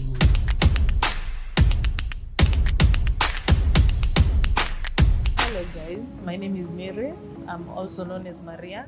My gamer tag in Valorant is King Kuro. I play as a duelist. His name is Phoenix. From the first day I started playing, I took him as a character and I liked him because of his abilities. He's a man of fire. He blinds people, he burns people, he can die and come back to life. I like his skills, I like his abilities. The good thing about the game we're playing is it's a team game. We're playing 5 versus 5, and my teammates are there for me. We help one another. Everyone has their own task. Everyone has their own thing to do. If I go first, someone else is backing me up or something like that. We also encourage one another. We teach one another, and I'm hoping as we go that things will go well for us. We will become top 3. My name is Shalia Dema, gamer tag by Adema. In the team of Valorant, I play as Sova, and my main role in the game is giving out information to my friends.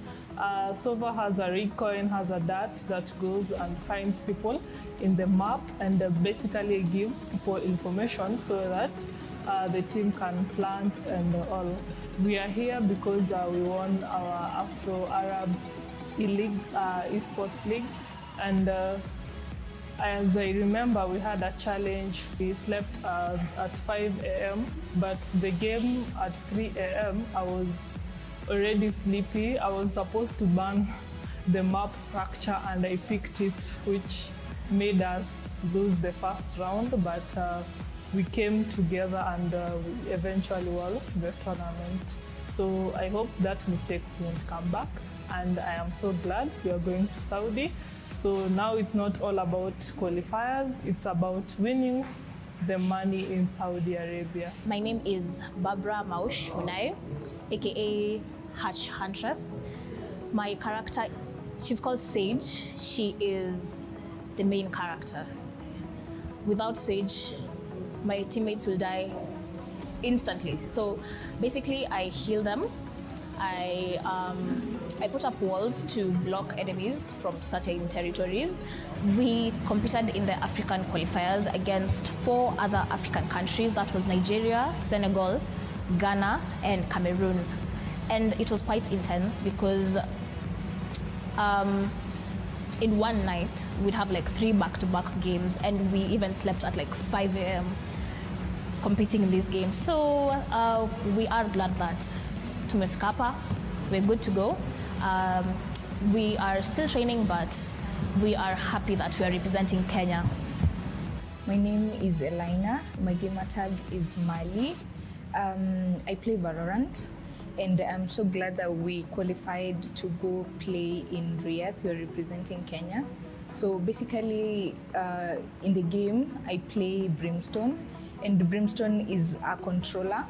So what Brimstone does is he puts smokes for the enemies to be blinded as we enter a site, either when we're attacking or when we're defending. And yeah, I'm really excited about this, and let's see what we can do in Riyadh. My name is Lulu, or my gamer tag is your girl Lulu. I play Neon in Valorant. Her role is she's a duelist. Neon is very aggressive, and like her abilities all engaging, like stunning enemies, and yani vita, like she's ready for war. The qualifiers were interesting. They were nerve-wracking, but yes.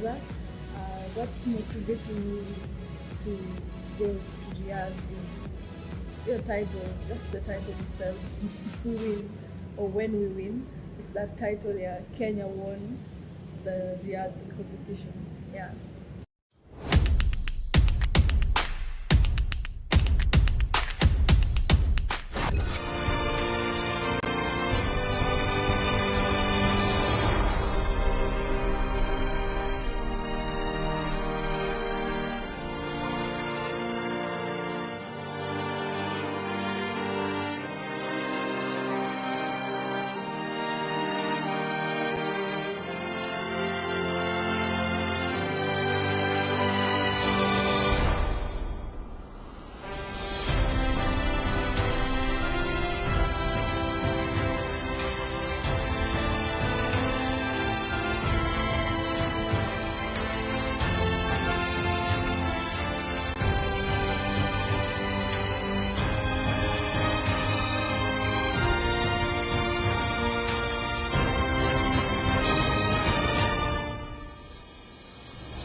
Alright, we are officially back for the last fixture of the night, and that is going to be bots versus the New World Order. I think this is the fight that we have all been waiting for tonight, because these are two alpha teams according to what Troy has told me, and I can't wait to see what is going to happen between these two teams. Otherwise, my name is Michgaming if you're new to the live stream, and I am co-casting with Troy. He's going to introduce himself in a few, but just to mention something, I hope you guys have been able to watch the videos for Global Esports for the Kenyan teams that are going to represent us, and you've seen that it's actually something that can happen if you just put in the effort.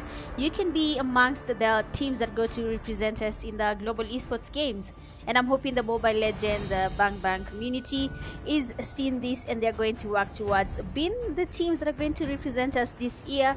It's all about the effort, and you guys have been playing this game for a while, I'm sure about that.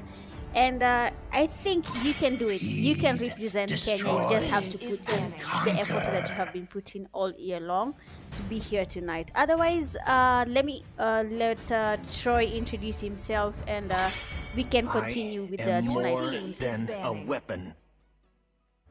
Hey everyone, Troy here. Welcome to the stream on this final match of the open category in the Global Esports Games. Make sure to subscribe to my channel if you want to see more content like this, more Mobile Legends content. Just subscribe to Afro Legend Gaming. As of now, we are going into the final fixture for the open category. Last match coming between bots and the New World Order. Let's see the bans coming from each side so far. Tigreal, Xborg, we have the Zask, and then the Julian. Each side, both in the side of bots, they banned the Tiger and the Julian. It seems like a target ban on that Julian. They know the enemy likes picking.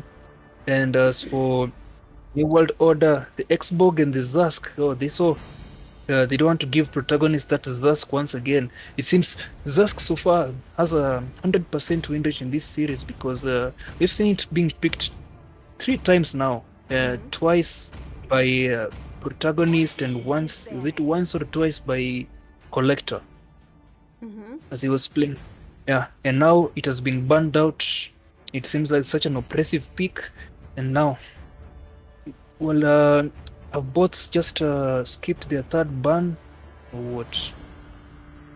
It seems they haven't banned anything, leaving that position open. And New World Order, they take away the Hayabusa. Is the it Hayabusa from Malevolent Friend. Is it that bots are feeling confident in this game?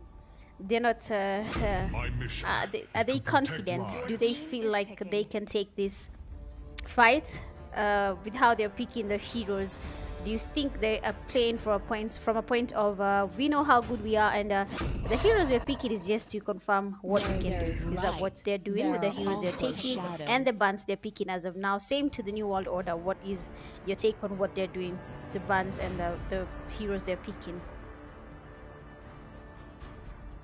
I believe that bots actually respect this team. I don't think they will become lenient towards this team, because it's a team that is actually contesting with them, has actually contested matches, tight matches between them. But even though bots have come out on top before, even New World Order have also come out on top in some occasions. So neither of these teams is a pushover at this point, and I'm sure each of them wants to take home this victory. Each of them is going for a full clear. As you can see, Weldon on his signature pick, the Kadita. For the first time you're seeing Weldon going swimming with it, his main hero at this point. And Vinsmoke also on the clinch.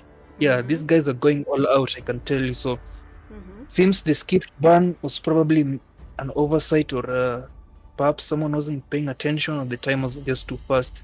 I know from this side it looks like the timers are slow, but from the guy just trying to reason out their picks, I'd say it's a pretty short time you're given to do your bans and your picks. Yeah, when the pressure is on. Yeah, we see carry. Klaus brings up the carry through damage galore. Yeah, and it's a lot of damage coming from both sides. As you can see, both sides the have picked hero. high damage heroes. When the Clint and the Kadita and the Luo Yi and the Kari. Those are just mid lane. So both sides have picked their mid lane and their gold laners. So Pretty high damage heroes, with the Hylos and the Terizla being difficult to kill. Solid front line, that good engage. The next band I have a come out. question. This character that Klaus has chosen, over the games, the hero that he has chosen, over the games that people have been playing, I have seen almost everyone banning this one hero. He's always in the ban list. Why is that? Why is everyone choosing to ban his hero? But for this game, the bots have not taken this hero as a banned hero. Why? Carry is usually a great counter to slow but very tanky heroes, because when it comes to the passive, she scales off a lot of attack speed. She scales off attack speed. But every, let's say, every fifth hit with the skills, it deals a certain set amount of true damage based on your lost HP. But when given the golden stuff, that number is even reduced. So she can just deal a lot of damage to tanks as well as anyone else. Because the true damage is a really respected kind of damage, especially when your team is trying to play a tank. You do not want to face carry because your tank is no longer a tank. Alpha is online. We see Alpha, Malevolent Prime brings out the Alpha while protagonist goes for the main sitar. Pretty solid picks here. We can see bots just have one solid front line and like 2 engagements. I'd say New World Order have to be really careful about Weldon on that Kadita, because walking into a random bush at any given time might result in someone's untimely death. So the fish, I see the Art of Rome goes with the chip. For the first time you're seeing the chip being picked over here. We call this the portal chipmunk. This guy, it can be anywhere in the map when he feels like it, and he just provides portals for his teammates to join on the team fight. At any point. Okay. Yeah. So what you're saying is that both teams have decided to go all out with their hero picks. That's what you're saying at this point. Yeah, they're not pulling any punches at this point. This is the final game. It's the make it or break it for both these teams. So it makes sense that they will decide to go all out, bring out their best picks, as we have seen. Now the draft pick phase has come to an end, and the game is about to begin. I don't know about you, Troy, but for me, I can say I'm excited because of you've said they've gone all out when they're picking the heroes. These two teams are good teams. They can put their all out there. For the bots team, I'm guessing we'll be on the lookout for Weldon, Munir, and Protagonist. I've seen these three. They get to be very aggressive when it gets to maybe the almost the game ending, the end times of the game. But for the others, during the beginning and throughout the game, they're just the same. They put in their all. But for Protagonist and Munir, same to Weldon at some point. We might have to look at these guys. On the sides of the New World Order, I'm guessing Klaus and Hector, and also Art of Rome. We have seen them do a good number. So let's see how this plays out. Maybe I'm judging, but of course it's good to learn patterns, and I've been trying to observe the patterns as much as I can. And I could be wrong. I don't know. I'd say the heroes to watch out for now in the early game will be the badges from both sides, the Kadita and the Luo Yi, because when it comes to the Yin Yang overturn from that Luo Yi, man, it does way too much damage, and especially can turn the tides of a team fight. Weldon that will be Womp, gets caught behind enemy lines and finds the entire bot side there's too many allies on the boss, and they manage to take him down before he can retreat back into his tower. Now they're looking here to engage on to contest on the lethal, but Hector is a bit too late. Hector pokes down Munir, but he puts up the vengeance, and Hector just decides to retreat because it will be too much of a risk to try to attack. Now with perhaps if he gets another chance at this point, Womp tries again, clearing the lane behind, cutting the lane behind protagonist, trying to get his early game advantage on. As long as the enemy team, as long as bots aren't down here, he can pull his weight around without facing much punishment from protagonist. Over there at the mid lane, Well Done is caught on a stun with the chip, but the passive returns some of the HP to him. They're taking a lot of damage. Alpha goes on to the Luo Yi, but Luo Yi instantly flickers away to safety. Using the Yin Yang Overturn, does a lot of damage, takes down 2 members, takes down both Well Done and Malevolent Prime. That's a lot of damage coming from Luo Yi. If you understand how her skills work, her skill 1 applies different marks. There's the white and the black. You've heard of the Yin and Yang symbol. So any 2 targets, a skill changes each time she uses one. If it's white, she uses the skill, it turns black. She uses the skill, it turns white. So it marks enemies that amount. And then the skill 2 also has its colors. Each time she uses it, it changes. So when you collide 2 different colors together, it just does a ton of damage. Hylos caught once again, unable to escape this time. Too many players on the side of bots, outnumbered in this team fight. They will stay in the safety of their tower. New World Order, Hector just pressing his luck, playing really aggressively behind the enemy lines without even his teammates being close by, and a very confident play there, knowing he can easily get away. Over at the top side, you're having a showdown between Clint and Curry. Curry just taking care not to receive not too many double shots from that Clint. And a teleport from Luo Yi. Luo Yi also has the New World Order have 2 teleports on their side. I mean, the King did not see that coming. Luo Yi's ultimate can instantly teleport the entire team, while Chip just puts a teleporter on a target and the entire team can walk through a portal and come to the team.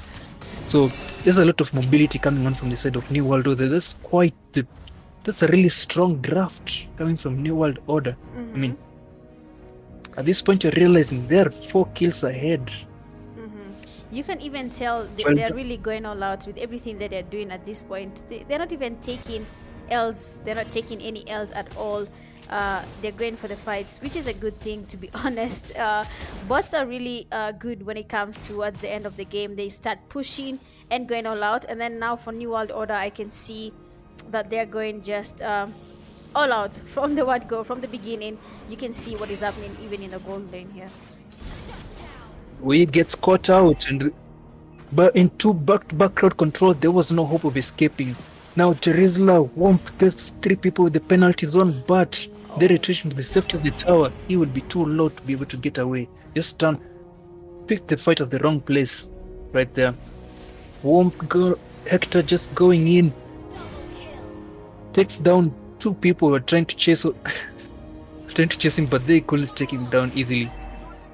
His Lycan Pounce in the wolf form, his Lycan Pounce does a lot of damage, makes him invincible for a moment of time, and if he gets a kill, it reduces the cooldown by a lot, so he can just do a lot of back-to-back Lycan Pounces. Now New World Order starting on the turtle immediately. No, Luo Yi teleporting them. Where will you be taking them? No, looks like it was a misclick of the ultimate. Takes them over to the same place. Bruh, this room is opening the matches all over again. Anyway, it's okay. Now the turtle dance, they're trying to get this, but it will seem bots have the upper hand in getting this turtle. Alpha engages on the Art of Rome, taking down Chip instantly before he could put down any portal. Parry just doing a lot of damage, but it's just the team took too much damage. They could not. They decide to retreat very low, and Alpha will be taking the orange buff. Luo Yi comes back, but he faces Alpha's ultimate. It has a really short cooldown, by the way. an extremely short cooldown. He lifts you up into the air, and there's nothing you can do at the time. Look, the ultimate is back again, and he goes straight for the tank at this point, since Alpha as well deals some true damage in his combo. So he's not afraid to engage over on that tank. But it seems like the bots are actually catching up. The gold is actually much more than the other team, and you see Weldon just took down Womp on that Terizla. A bit earlier, I saw Weldon just become a victim of his own methods. Just walked into a random bush and found Roger waiting for him. And usually the roles are usually reversed at that point, because what Kadita does is with the skill 1, she is immune to, it's a movement skill that she's immune to crowd control. Oh, rotating over to the golden gets him with the penalty zone, but will be able to escape. Weldon goes in with the rough waves. Not too much damage done. It's a lot of damage, but it will not be able to take anyone down. Hector decides not to engage further. Over the mid lane, Alpha just taking down guys. Vinsmoke as well on the cleanse, dealing a lot of damage. Just too much damage coming from the side of bots at this point. They're scaling really well. Hector has a lot of mobility and is confident with his fights, the fights he picks. Protagonist just jumps in with the Minster ult, keeping Terizla from using his skills that we probably consider as movement skill, and it gets caught out and picked off easily. That's a free turtle for the side of bots, and now it will look like they have the upper hand at this point. Which team took the first turtle? The first turtle was also taken by bots as well. Oh, so it seems like bots are going a lot on these turtles. Well I don't know done. about the Signature bush, rough waves. They instantly delete straight on that low E. Got caught out. You're gonna have to be careful with the well done on that Kadita. They caught out cheap and they will not be able to escape. Yeah, really, these teams, they're just bringing the fight. Hector, will he get caught out? No. Oh, he is not able to make it out. Yeah. He was confident in his mobility, but not this time. They said he's not going to escape this time. Got a ranged attack and it took him down. Both taking down towers sequentially, one by one. Now Minsita taking on the inner towers on the bot side. So 4 towers so far. Now it's basically 5 towers on over to the side of bots at this point, and it's 8 minutes into the match.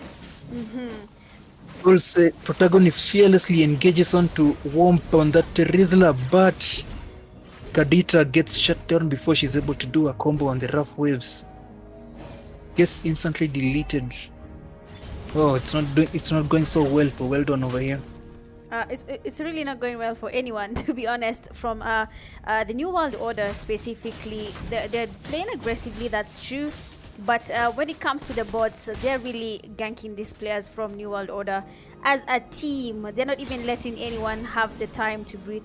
Even when you look on this XP lane, where we have Klaus and his teammate, they were having a hard time trying to protect their tower. But the bots, on the other hand, were pushing on, even though they were alone, just 2 of them.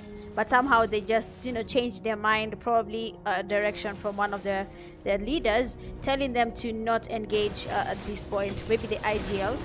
I believe there's in-game leaders that tell the team what to do.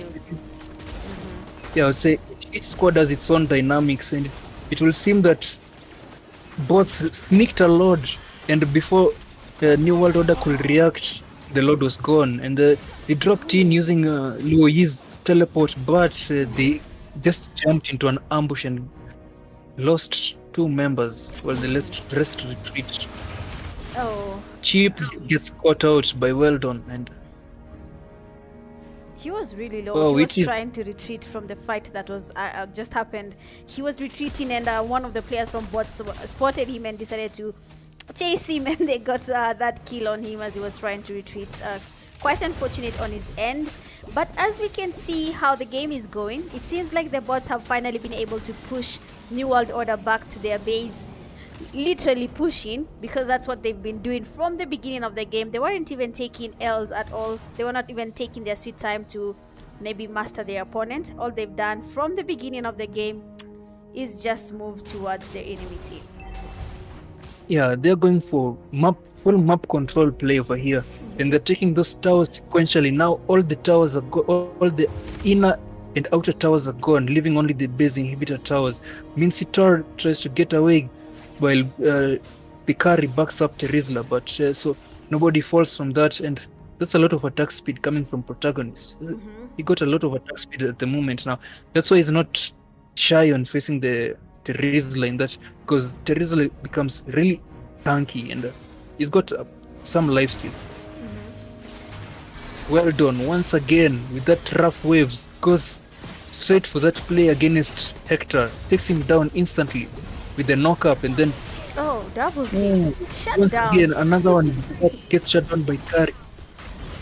Carriers as well get shut down, so unable to do much. Carry is the only answer they have against that Hylos, against Monir on that Hylos, because it'd be difficult for the rest of them to even take him down. But Louis, will she be able to defend? No. Gets dived in by my malevolent prime with the alpha, and this game is just over in 12 minutes. Oh, damn. Bots are showing why they were at top team in Kenya. Right now, it's a real contest with the three teams. I've seen it firsthand in this game. It hasn't even lasted at all, because the bots have gone all out. I mean, I don't know why or what happened, but they actually proved that they can be better than what we saw yesterday with everything that happened on their side. But for the New World Order, the same thing. They have put up a fight, to be honest. It hasn't been an easy, smooth game for the bots. They have had to engage in good fights against the New World Order. They've put up a great fight. And of course, the players that I thought are gonna be MVPs, Hector on this side and then bots on the other side, really went out, and we have to acknowledge what they have done in that game. Yeah, Hector really confident on that Roger. I will say you was finding himself behind enemy lines, but he would just play so confidently that you think that his team is backing him, is close by to back him up. Even though, and it will seem that it actually worked in his favor. He carried majority of the kills from his team, but on this side, Weldon carries the most kills of his team with 9 kills. Although she also got taken down several times because of that, but either way providing crucial DPS for the team. There's a lot of burst damage coming from the side of bots at this point. Anyone getting caught out just gets instantly deleted, because when you combine the damage from Weldon and Vinsmoke on that clinch, even Alpha with the crowd control, the stance coming from protagonist and Moonin, there's actually both. The draft was really well done from both sides of this. Although the execution, when it comes to the execution, it was a different story. It will seem that bots are still better coordinated at this point. Yes, they really definitely fun match are. to watch.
the glow. Think about it, ring won't tell you what I saw. When you break it off, you'll see who had it all. You had it all.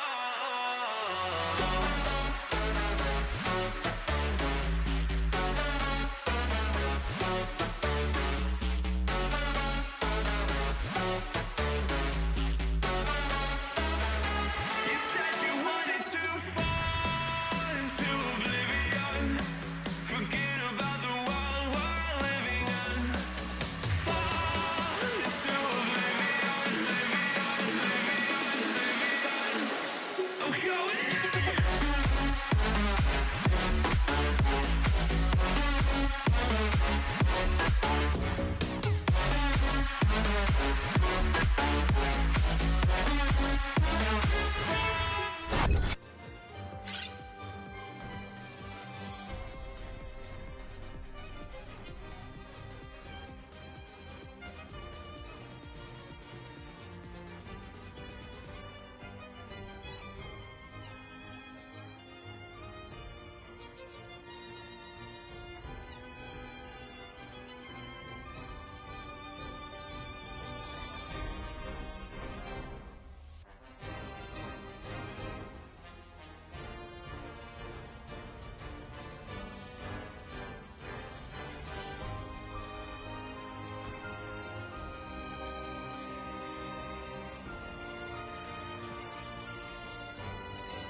All right, we are back for game number 2 for this fixture, bots versus the New World Order. We have seen what has happened in the first game. It has been an intense game from the word go. From the beginning, these players have decided we are only serving violence. We do not want any peace. Peace we shall find in our sleep. But for this, they have done a really interesting fight. For New World Order, they tried at the beginning. They were trying to catch up with bots, but then suddenly they decided, nah, we are not letting you guys go anywhere. We are going to do what we do best. And even for this second game, I'm still wishing every single team all the best, that they get to show what they can do. Probably even the New World Order might win this. They know now how the bots play. It's a team that has good comms. That is something you can see from the word go. And I'm hoping that they can ban heroes that have portals, because the surprise fights that were happening just because of those portals was crazy. But yeah, Troy, you can tell us what do you think, and tell us about the bans that are currently happening in this draft pick. I'm Yin, and I won't lose myself. New World Order, it seems that they immediately take out the Hylos as their first ban. Hylos has proven so far in this entire series that this is a really solid front line, a really solid tank for any team to have. It really enables the teams. And on the side of bots, they just ban out the Yin and the Tigreal, and what's his name again? Okay, these bans coming out, they know what the enemy team's strengths are. Yeah, Julian has been burnt out, and they do not want the other team to battle at their best at their most potent, with their most potent heroes. Although I haven't seen any in this series, I haven't seen any Lunox ban, but it will appear that Canon isn't here. Who's the main of the Lunox? So he's been substituted by Traitor. I think if you can read that name, the last person, the one who was playing the Luo. They're both really good mage players, and it seems like he's been substituted in here. The chip is picked up once again, but this time it's on the side of bots, and Weldon gets his Kadita. They leave that open, but Womp will be having his Terizla. Hector wants to go for the Roger jungle once again, and the Art of Rome just picking his signature Mad Cow Minotaur. It's about to have some ground slamming damage over here. Now the protagonist turn. We're seeing Xavier still open. Is he going to go for that Xavier pick? No. It seems they already have a mage, so he will be either playing the XP lane as he did before. So we're probably not going to see that Xavier pick this time round. And he's taking his time. He's thinking, what am I gonna do? What am I gonna do to answer this? Because that team already has heavy crowd control units on that Minotaur with the knockups, with the Minoan Fury. Womp on that Terizla with the penalty zone. It's going to be, that's a lot of team fight potential right there. And protagonist answers that with the Minsitter once again. So basically what the two teams are doing is they're going all out again for the second time. It's interesting that bots took Chip. You're calling the character also shadows. We're still going to see a lot of teleporting. Oh my god. I hope people are ready. They really need to look for Collector and ask him how he was hiding in those jungles the whole time, surprising people, because they really need that at this point.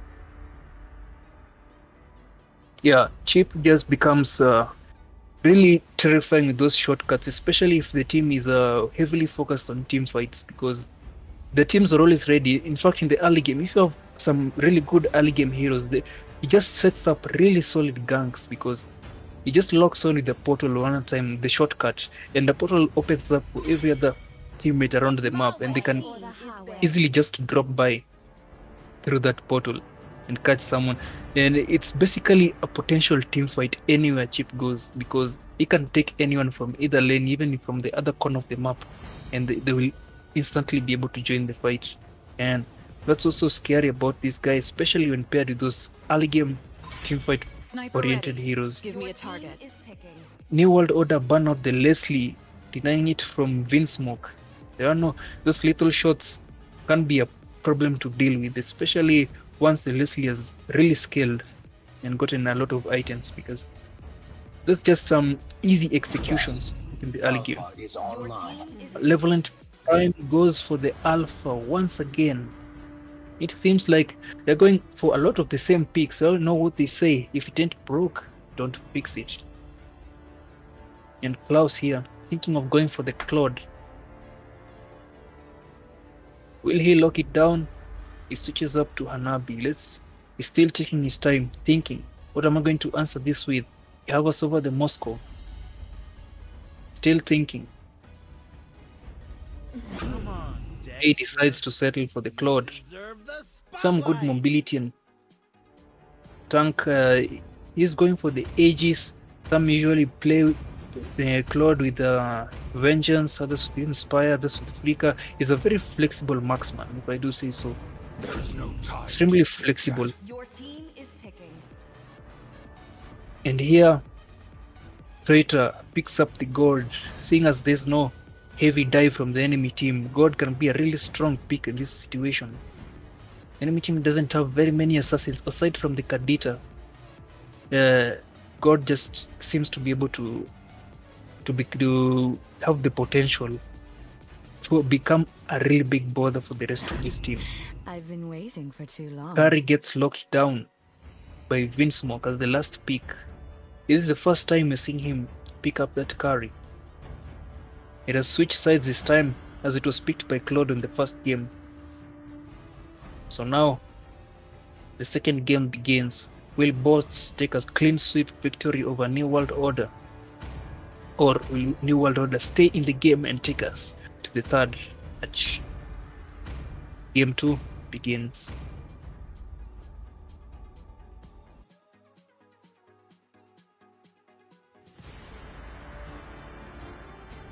Okay, so game number 2 is here with us. Bots have taken their picks. New World Order have taken their picks too. And I'm hoping that the picks they have chosen get to make it an even interesting fight, more than the one we just had right now. It was a short one, but not very short. And we've seen shorter games tonight. It's just something with tonight's fixtures. But as for the teams participating in these two, New World Order and Bots, I wish them all the best as the game finally commences. 5 seconds till the enemy reaches the battlefield. Smash them. All troops deployed. So we see some really versatile picks here from both sides and it looks like bots are in this to win this because they're going for a similar strategy that worked for them in the previous match, but will New World Order be able to counter that? They seem to be having a new game plan this time, and there's a lot of poke on their side. As for the Claude, with the blending face will seem to favor Vinsmoke on that carry, but yeah, without that art of thievery, he won't be able to reduce the attack speed from his lane opponent. Here over on this side, they manage to steal. They try to invade and steal Hector's purple buff, but actually forces the Minotaur to get it. Minotaur, the art of Rome, takes on this purple buff, and that's really unfortunate for Hector. It's a major setback on his side. But they go for the first gank on the top side, but Curry will retreat to the safety of his tower. Over the bottom side, Womp tries. They try to get onto Womp, but he stays under the safety of his tower. Teams just lingering around. Protagonist manages to land a pull from Womp and chunks down a sizable amount of HP. Both still looking to get that engage on them. Womp, is it going to be safe? Is it wise to try and dive at a Rizzler? It will seem that they decide against that and go directly for the turtle. Otherwise, and it will be a quick check for the turtle because of that alpha dealing a lot of true damage, and it will be a quick and easy take. During that turtle. On this side, Protagonist and Womp are still going on with the same fight, even as the teammates from Bots were taking the turtle. For these two games we've seen between these two teams, we haven't really seen the Lord coming to play yet. So I'm hoping they can put up a fight till we get to see a Lord join in. But let's just hope we get to see that. At the end of the engages. Oh, first Something blood. tries to engage on the tank, but well done. Just annihilates him. Either way, Traitor on the gorge just trades up that kill and gets the chip, forcing them to retreat at this point. And that Mystic Gush can be a really strong ultimate, the correct positioning, and God's build come with a lot of slows. I mean, he can really keep poking, stunning, and slowing well at a safe distance. He doesn't even need to get himself into trouble. Unless Kadita finds a way just to get him and way back at the backline, it's going to be really difficult to reach Traitor, the mid laner. It's Without for this game they're not going as aggressive as the first game, but Protagonist for some reason wants to stay here fighting Womp. For some reason he is not going anywhere. He's just staying at the same place, trying to get Womp as he's guarding the tower. it's quite interesting to see that he's not choosing to change his location at all, even for 1 second. He's not moving. He's just coming back to back, doing the same thing.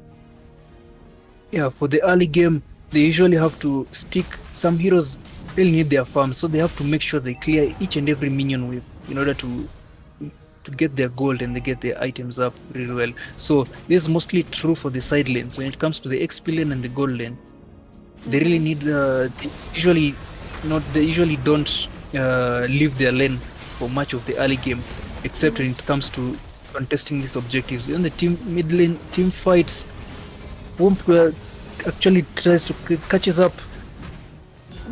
Finds his teammate down, but he tries to get a revenge. But no. Wait, Bot what? says no. What is Bot that? says, What is that Prime has done? How is it that Prime is the one who got Womp, but Prime was the one who was really, really low? What has changed there? Because just out of nowhere, something has happened, and then Prime is around, Womp is gone. Womp has been slain. yes, Prime comes to, the Alpha has a lot of lifesteal. Spell Vamp. When you use the skills, it recovers some HP from the damage you do. So that's one of the good selling points. That's one of the good sustain heroes you have. And he deals a lot of damage. He deals true damage on the combo. If his multiple skills hit you, the next skill combos for hit some hits of true damage. You'll see the white letters there. That's true damage. So you find that some HP just goes out of nowhere. Well done, caught out. He does not have his player, and God lands into the stars and gets that, takes them both down. They are unable to escape, nowhere to run. I can see someone saying they want a 2-1. Okay. Is it possible, right? At this point, it actually looks possible. It looks possible for New World Order to take this one. They're actually putting up quite a great fight, but end with that God with the controls, with the stance, with the mystic gush and everything.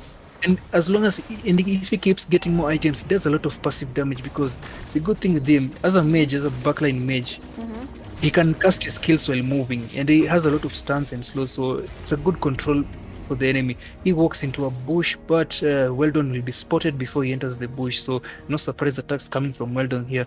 They're going for the chase. A lot of damage. Kadita goes straight to the tower, but he cannot withstand all that damage coming from Hector on that Lycan pounce. He deals too much damage, especially when you have lost a lot of HP, because it deals additional damage based on the HP you've lost. So that's an execution coming from them. Okay, so what I'm seeing now is that bots are becoming violent again. Let me say they're going all out, and it's a good thing to see that even the New World Order is trying to catch up. To be honest, they're really trying to catch up. We're still having the same thing. Wump and Protagonist, same thing. I don't know who's going to take this, but you can see Prime is here to help Protagonist with getting Wump. So let's see if it actually works out. Oh, they actually got him. Well, he is trying to escape, but the true damage ticks went in and executed him right as you thought he was getting away. Over the top side, Hector just helped Klaus out, trying to take a second tower from Kari up there. Over the mid side, Hector is just doing a lot of execution coming in from the. Well, it's God almost got caught out, but the Despair Storm coming from Minotaur. There's just a lot of crowd control coming out from these guys. And it seems they're having the upper hand against bots, and it's a 2-for-1 trade. It definitely is. I am really liking that they're not taking any fight lightly. Now they're doing what we saw bots doing earlier, going all out to the fights.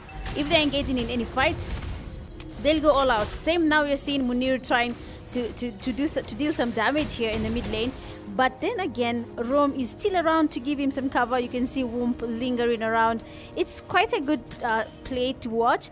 that they finally decided to do something about bots. So we might just see the 2-1 that someone commented in the live. But I don't know about you, but I think it will still happen. Womp and Protagonist, same thing, but this time it's Munir making it hard for Womp, literally hard, as a Protagonist is just around. And finally we have a Lord. Finally, I have been asking where are the Lords in this game, but they are around. The Lords are here. Doesn't seem like they're going for it. They're looking to cut out the escape. Traitor will not be able to escape this time. Caught out as well. Hector as well. Pulled back from escape. He thought he was out of the woods, but not yet. Minster just pulled him back in. Protagonist really accurate on that, and with that fight, 3 of them taken down. This will be a free Lord for the side of bots, and with just one single mistake, things start crumbling on the side of New World Order. This is the bots we know. They go for that one mistake. Well done on the Kadita, tries to assassinate Womp, but he's much too tanky for that. Definitely. I'm loving that we have finally a collector type of gameplay from the bot side. They're doing that. They're holding out. It's a good thing. Protagonist is doing a really interesting game. I'm just surprised that he's doing this. I'm watching him from afar. And he's doing that. He's just waiting. You can see he's been somehow like collector. It's a good thing to wait out. We love the patience. Did you see that? I hope you saw that. That's a really important tip for junglers, especially when they're ranged. If you want to go for your buff, if you want to know if someone is camping, just hit your buff from a distance, and the buff will start walking towards the nearest person in the bush. So that way you end up knowing if someone is camping for you. Anyway, that trick saved Hector, but he will go back to his purple buff trying to take it, but finds another gank over there. Finds another camp waiting for him, and he will be taken down. Womp gets well done on the penalty zone, but well done manages to just swim away. A lot of crowd control coming in. Womp still really tanky, holding on the front side. Mino over there. Coming right in, both of them get knocked up by Kadita, and they take too much damage. That's just a lot of damage coming in from their side. God just doing a lot of damage. Stunned. He will not be able to get away, will he? Will he be able to get... No, he will not be able to get away. Another stun coming from Chip. Claude with the blazing duet.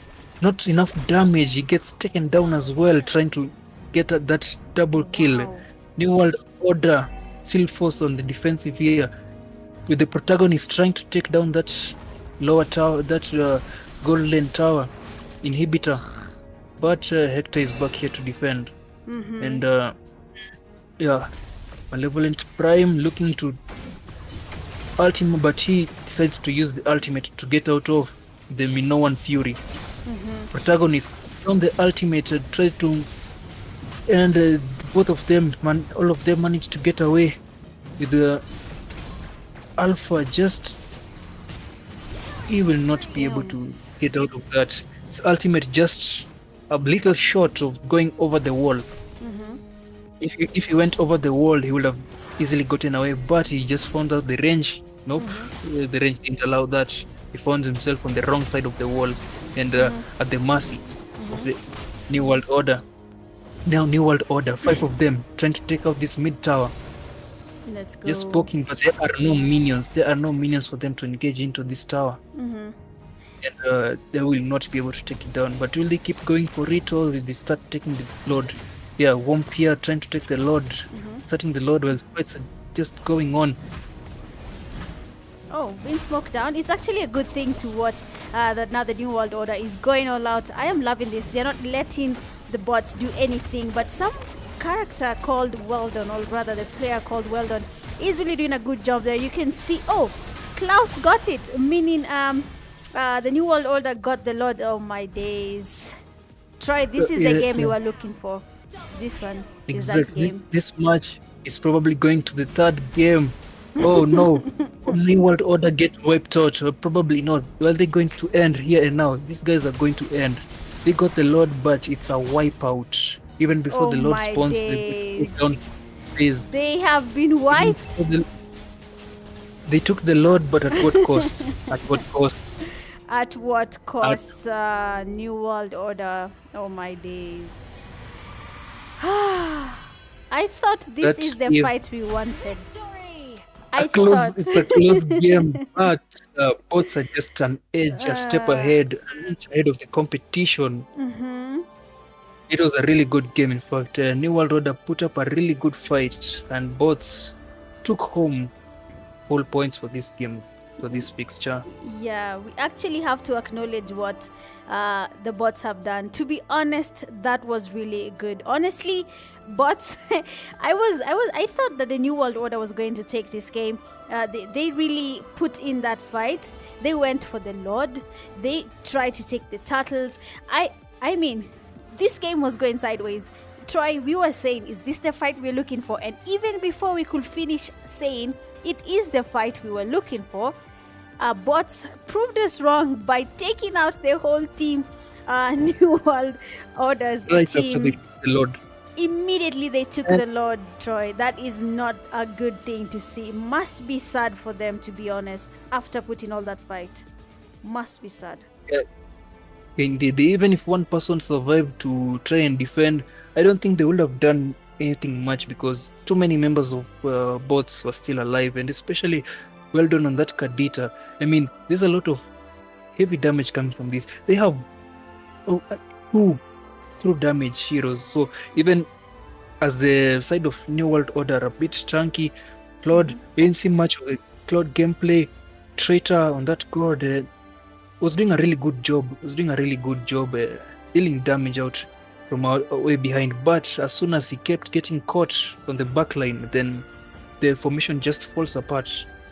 Formation just fell apart, and it seems that the picks in this game were these bots had a superior draft pick here because based on that team fight, they answered the draft really well. Because it would have been, this game would have probably gone to the New World Order. True. If it wasn't for the superior coordination and the synergy between the bots. And you just look out, as this the bots, just one mistake, very well. One mistake just changes everything. Even though you are in the lead, just make sure you don't make a mistake against these guys. Just make sure you do not take. Once you make a mistake, they will capitalize on it immediately and they'll turn the tables on you. And they will not make a mistake after that. They'll just push you through back into a base and take the victory from you. So, yeah, that's bots for you. I have loved this game, to be honest. And the fact that I can still see someone in the chat, cheering up New World Order even though they didn't win. And that's a good thing, honestly, doing that, supporting your team. It's nice that you do that. And I'm still surprised. Honestly, bots have made me enjoy this final game. I have to say it. Because what was that? Hey, I thought they were losing. Imo is not here to see well done in his prime. Imo will be pleased. He was not able to join us here on the Castor's desk, but I'm sure he will be celebrating. So for now, he's just celebrating in spirit with us for the success of well done in this part. As you can see, the protagonist, not even a single death on his side, and he came pretty close quite a few times. He just kept New World Order's womp in check in that lane. Just trying but it was a really great game to watch. Bots will take this match a clean 2-0. And that is GG's for today. Yes, sir. We have finally come to the end of tonight's fixtures. With good wins, good fights. We have enjoyed every single game from the beginning till the end. And we have been your casters. My name is Michgaming. And with me is Troy, a very good caster, if I might say. And we'll be seeing you guys tomorrow. Yes, Troy? Yeah, just saying, thanks for the vote of confidence. Yes. Can I leave this part? Yeah, we do it. Do what you gotta do. Exactly. We'll be seeing you guys tomorrow. We have the women category where they'll be playing a total of 5 matches. Then we can decide who takes it for the women category. Otherwise, I hope you have enjoyed tonight's live stream. If you haven't subbed yet, go ahead and do so.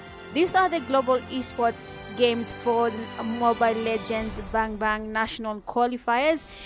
You can check out the results. Will be posted on our Kenya Esports Instagram page and everywhere else, every social media platform that you have followed them in. You'll get to see the results. But as of now, you guys have yourselves a lovely night and be safe. Bye bye. See ya. All right. Listen. Let the world unite. The MVP is mine. Let the games begin. No boundaries, diversity, pride, commitment, unity, equality, innovation, not division. Let the world unite. Come together.